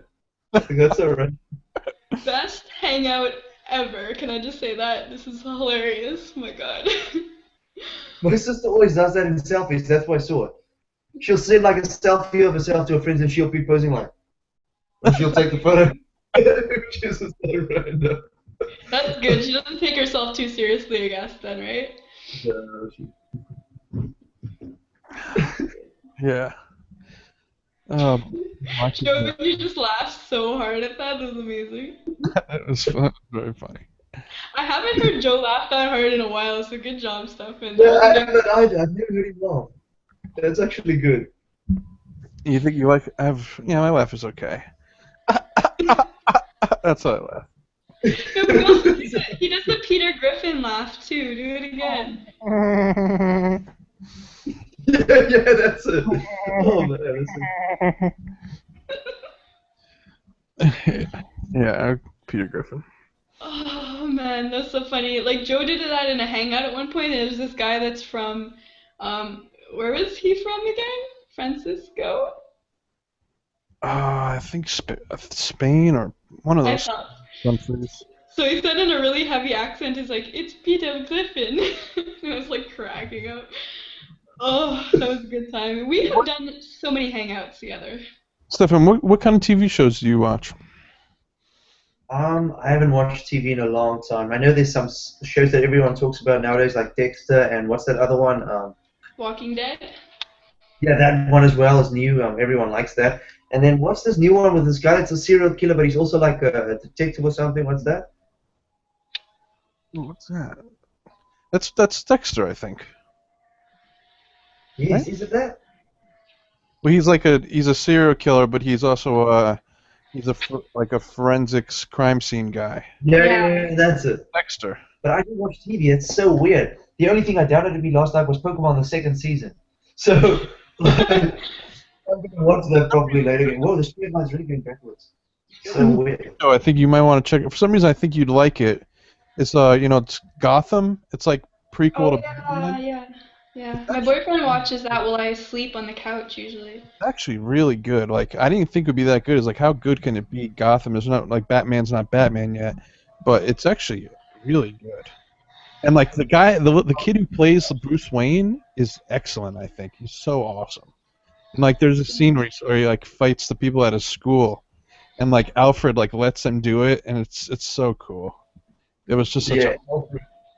Alfred is like I let him do it. Like it was so Alfred is a badass in Gotham. Yeah, It's Alfred well is the best. done. Yeah, it's so Yeah, cool. I saw some parts of it, like the fighting sequences and all the costumes and stuff too are like really well done, right? Yeah, it's a really good show. Like it's well put together show. I didn't think it would be good because it sounded kind of a lame idea, but it's actually really good. Hmm. I just want to ask Stefan a question because actually someone else wrote something a little more deep than your facial hair, so it's another question. And they're asking you, how do you deal with anger? Like, do you have any advice dealing with anger? That's a pretty good question. See, that's one of my problem areas is I get and before I answer the question, like when I got off the citalopram, I never actually noticed how much that suppressed my anger as well. Of course, now my rage and my anger is returning a little bit, which is bad. I mean, I can feel myself getting super angry over things that shouldn't make you angry. Like if someone doesn't answer me the first time I ask them a question, like in the real world, and I feel they've ignored me, it's kind of like this anger. And I don't know how to deal with that. I can't really. I mean, I would say try to focus on something that doesn't make you angry as quickly as possible. I don't know. Just I don't know. If you're a guy asking that question, just close your eyes and picture a hot lady naked. I don't know, something like that. Maybe that'll make you not angry anymore. I don't know. I don't know. Maybe I should even try that. I don't know. That's the best I can think of. Like that's weird, but yeah. You should try it and do a video on it. Like, do that yourself and then record it and then say what happens after. That'd be Just like funny. hot naked woman, don't be angry. Just like, hopefully, I don't know, but whatever works, I don't know. I think Joe and I both want to see more like rants videos from you. Those are good when you just go off on like a rant about something. Like that is good stuff, man. Yeah, it is I good. haven't actually recorded a rant video, but I don't know. I think I might still have it on my desktop somewhere, but it's a really angry video. I can't even remember, um, yeah, what I ranted Ooh. about. I was so angry. And I might still have it somewhere, but if I watch it now, I'm just like, whoa. Do you pre record things sometimes then like that, or is it kind of rare for you to do that? When I record something, I either upload it in a day or two. I never ever upload it. Like never ever. Like if I record something and I feel oh shit maybe I shouldn't have made this video, then I just delete it. Like, but that rarely happens. Like I would say 90% of my videos, I record the video and upload it that same day. It's just like the thing I do. It's just the spur of the moment type thing. If the topic comes to me, I'm like, okay, I have to make a video about this. And then I just Hmm. don't. Yeah. And did you ever have times when you were uploading like more like very often, almost daily? Like, did you go through times like that? Because I struggle with that a bit myself. Like, I sometimes just want to keep putting videos out there because it's like my therapy, right? But I have to control myself these days from doing that. I think, yeah, there was a time that I actually uploaded one every single day of the week, and I'm going to try getting back to that. As hard as that's going to be, I'm going to try, man. I mean, many days like tomorrow, I'm going to have to come from work and be tired and shit and still record a video. And sometimes I found myself, coming back from work and I'd be like, oh, I'm a bit tired, my body's a bit sore, but I can actually still record a video, but then I'm just too lazy to do it. So there's actually still no excuse, even though that sounds like I'm being harsh on myself. It's just the reality of things. That's how put videos out consistently. So if I don't do it that way, I'll never do it. And I'm trying to return to that because, well, my chair, I didn't really need to fix the chair. Wait, there. Okay, it's gonna stay now. Okay, yeah, it's staying. Um, yeah, that's one thing. I want to try to upload every single day. That's why I'm gonna record that video I spoke about earlier, the MGTOW one. I'm gonna record that today and then upload it today as well. Ooh, I'm so excited. I wonder what time that's gonna be for us. Like, maybe I'll be working on my essay late at night and I'll see it pop up and I'll be like, yay, make that video from Stefan. So, It's going to be a pretty angry kind of video as well. Going to have some angry opinions in there, maybe, I don't know. But I don't want to. oh, Yeah, Oh, that's the thing. fun. don't want to premeditate the video too much, because if I do that, I end up thinking about what I'm going to say instead of just saying it. I hate doing that. I want to make the video as authentic as possible. I want it to be like in the moment, how I'm feeling when I'm saying it. Yeah.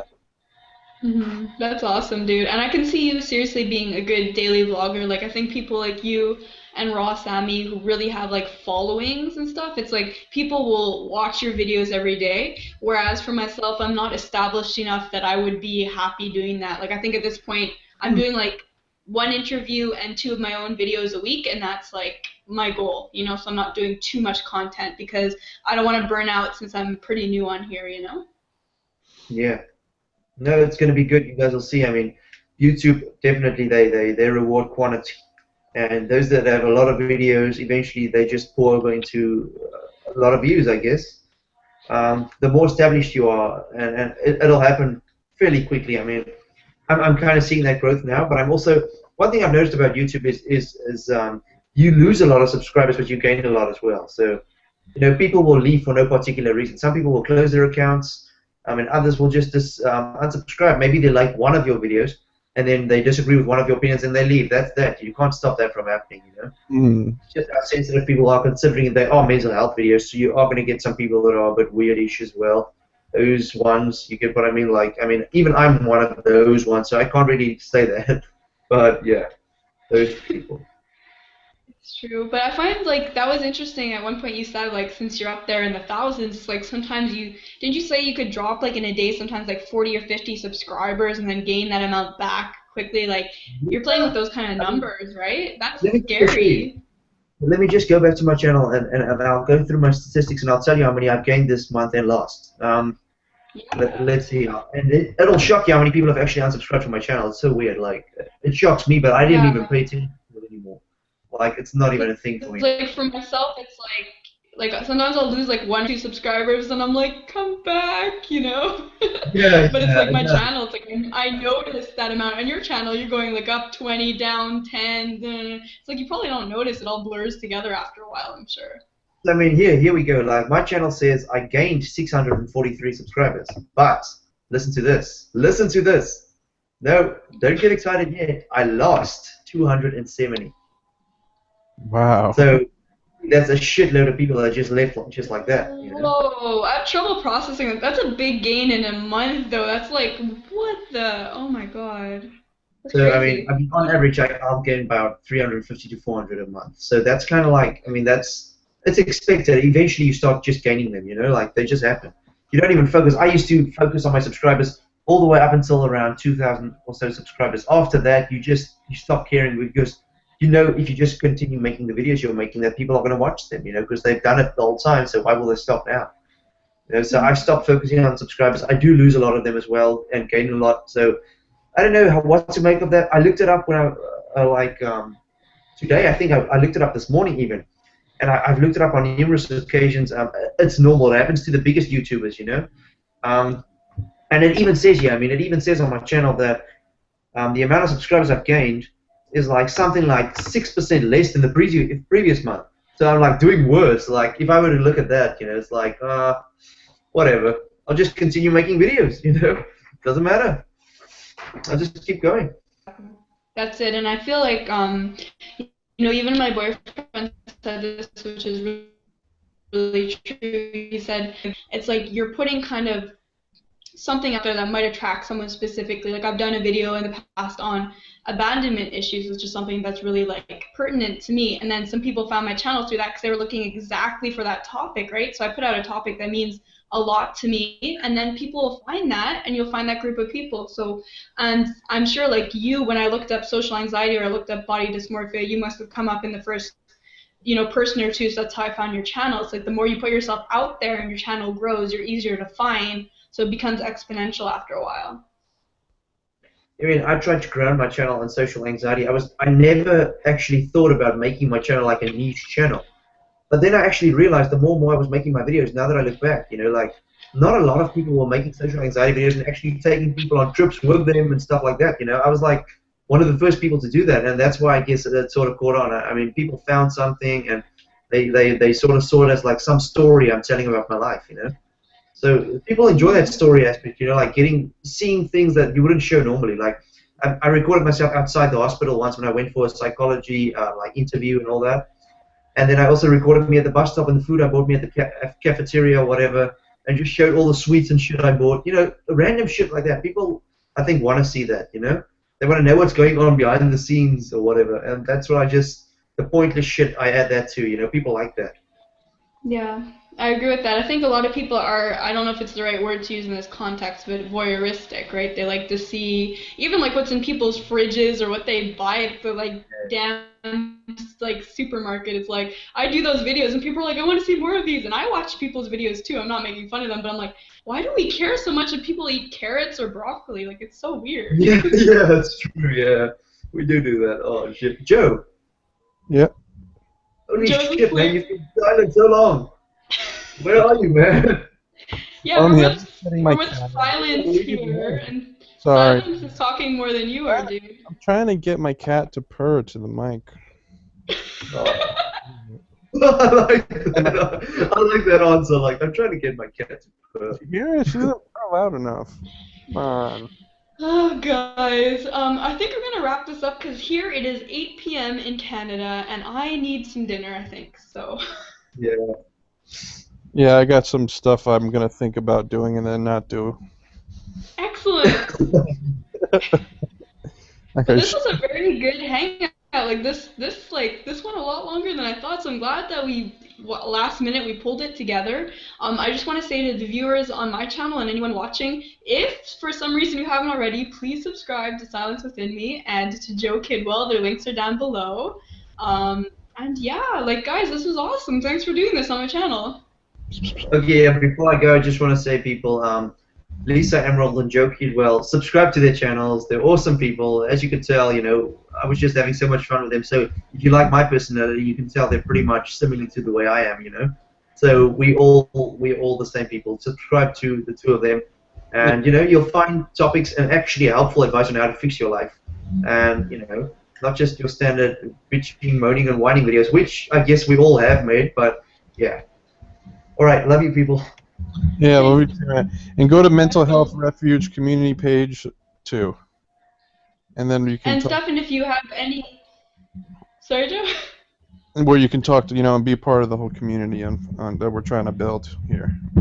Mental health. I just want to say the last thing, if you are at all interested, Stefan, in mentioning this interview on when you do your next little MGTOW thing, so people can come to my channel and actually see the interview with you, or you can share it on your channel or whatever you want. So that would be cool. Definitely, we'll get as many people onto this as we can, because we did have a fun time, and we need to have everybody else sharing that so we can have more people join and we can create bigger sort of stuff. Next time, I'd like to have ex-Paladoc or some of those other guys that I disagree with in here as well, so we can have like the I don't know. I like ex-Paladoc. He's cool. He really is cool. I mean, and the idea he's made for his channel is really smart as well. So I mean, he's really doing well. I agree. What was that outro music, Joe? It's Mushroom Head. Save us. Oh. Yay. You know that one? Even some outro music, you know. Yeah, I like Mushroom Head, man. I love Mushroom Head. You guys are actually gonna make me listen to them again, like after this, probably later today. I will too, actually. I'll listen to them again. Seems like a good song. Positive. Anyway, all right. I guess we should go. All right, signing off, people. Been a pleasure. Thanks. See you next time. Take care, guys. All right, bye.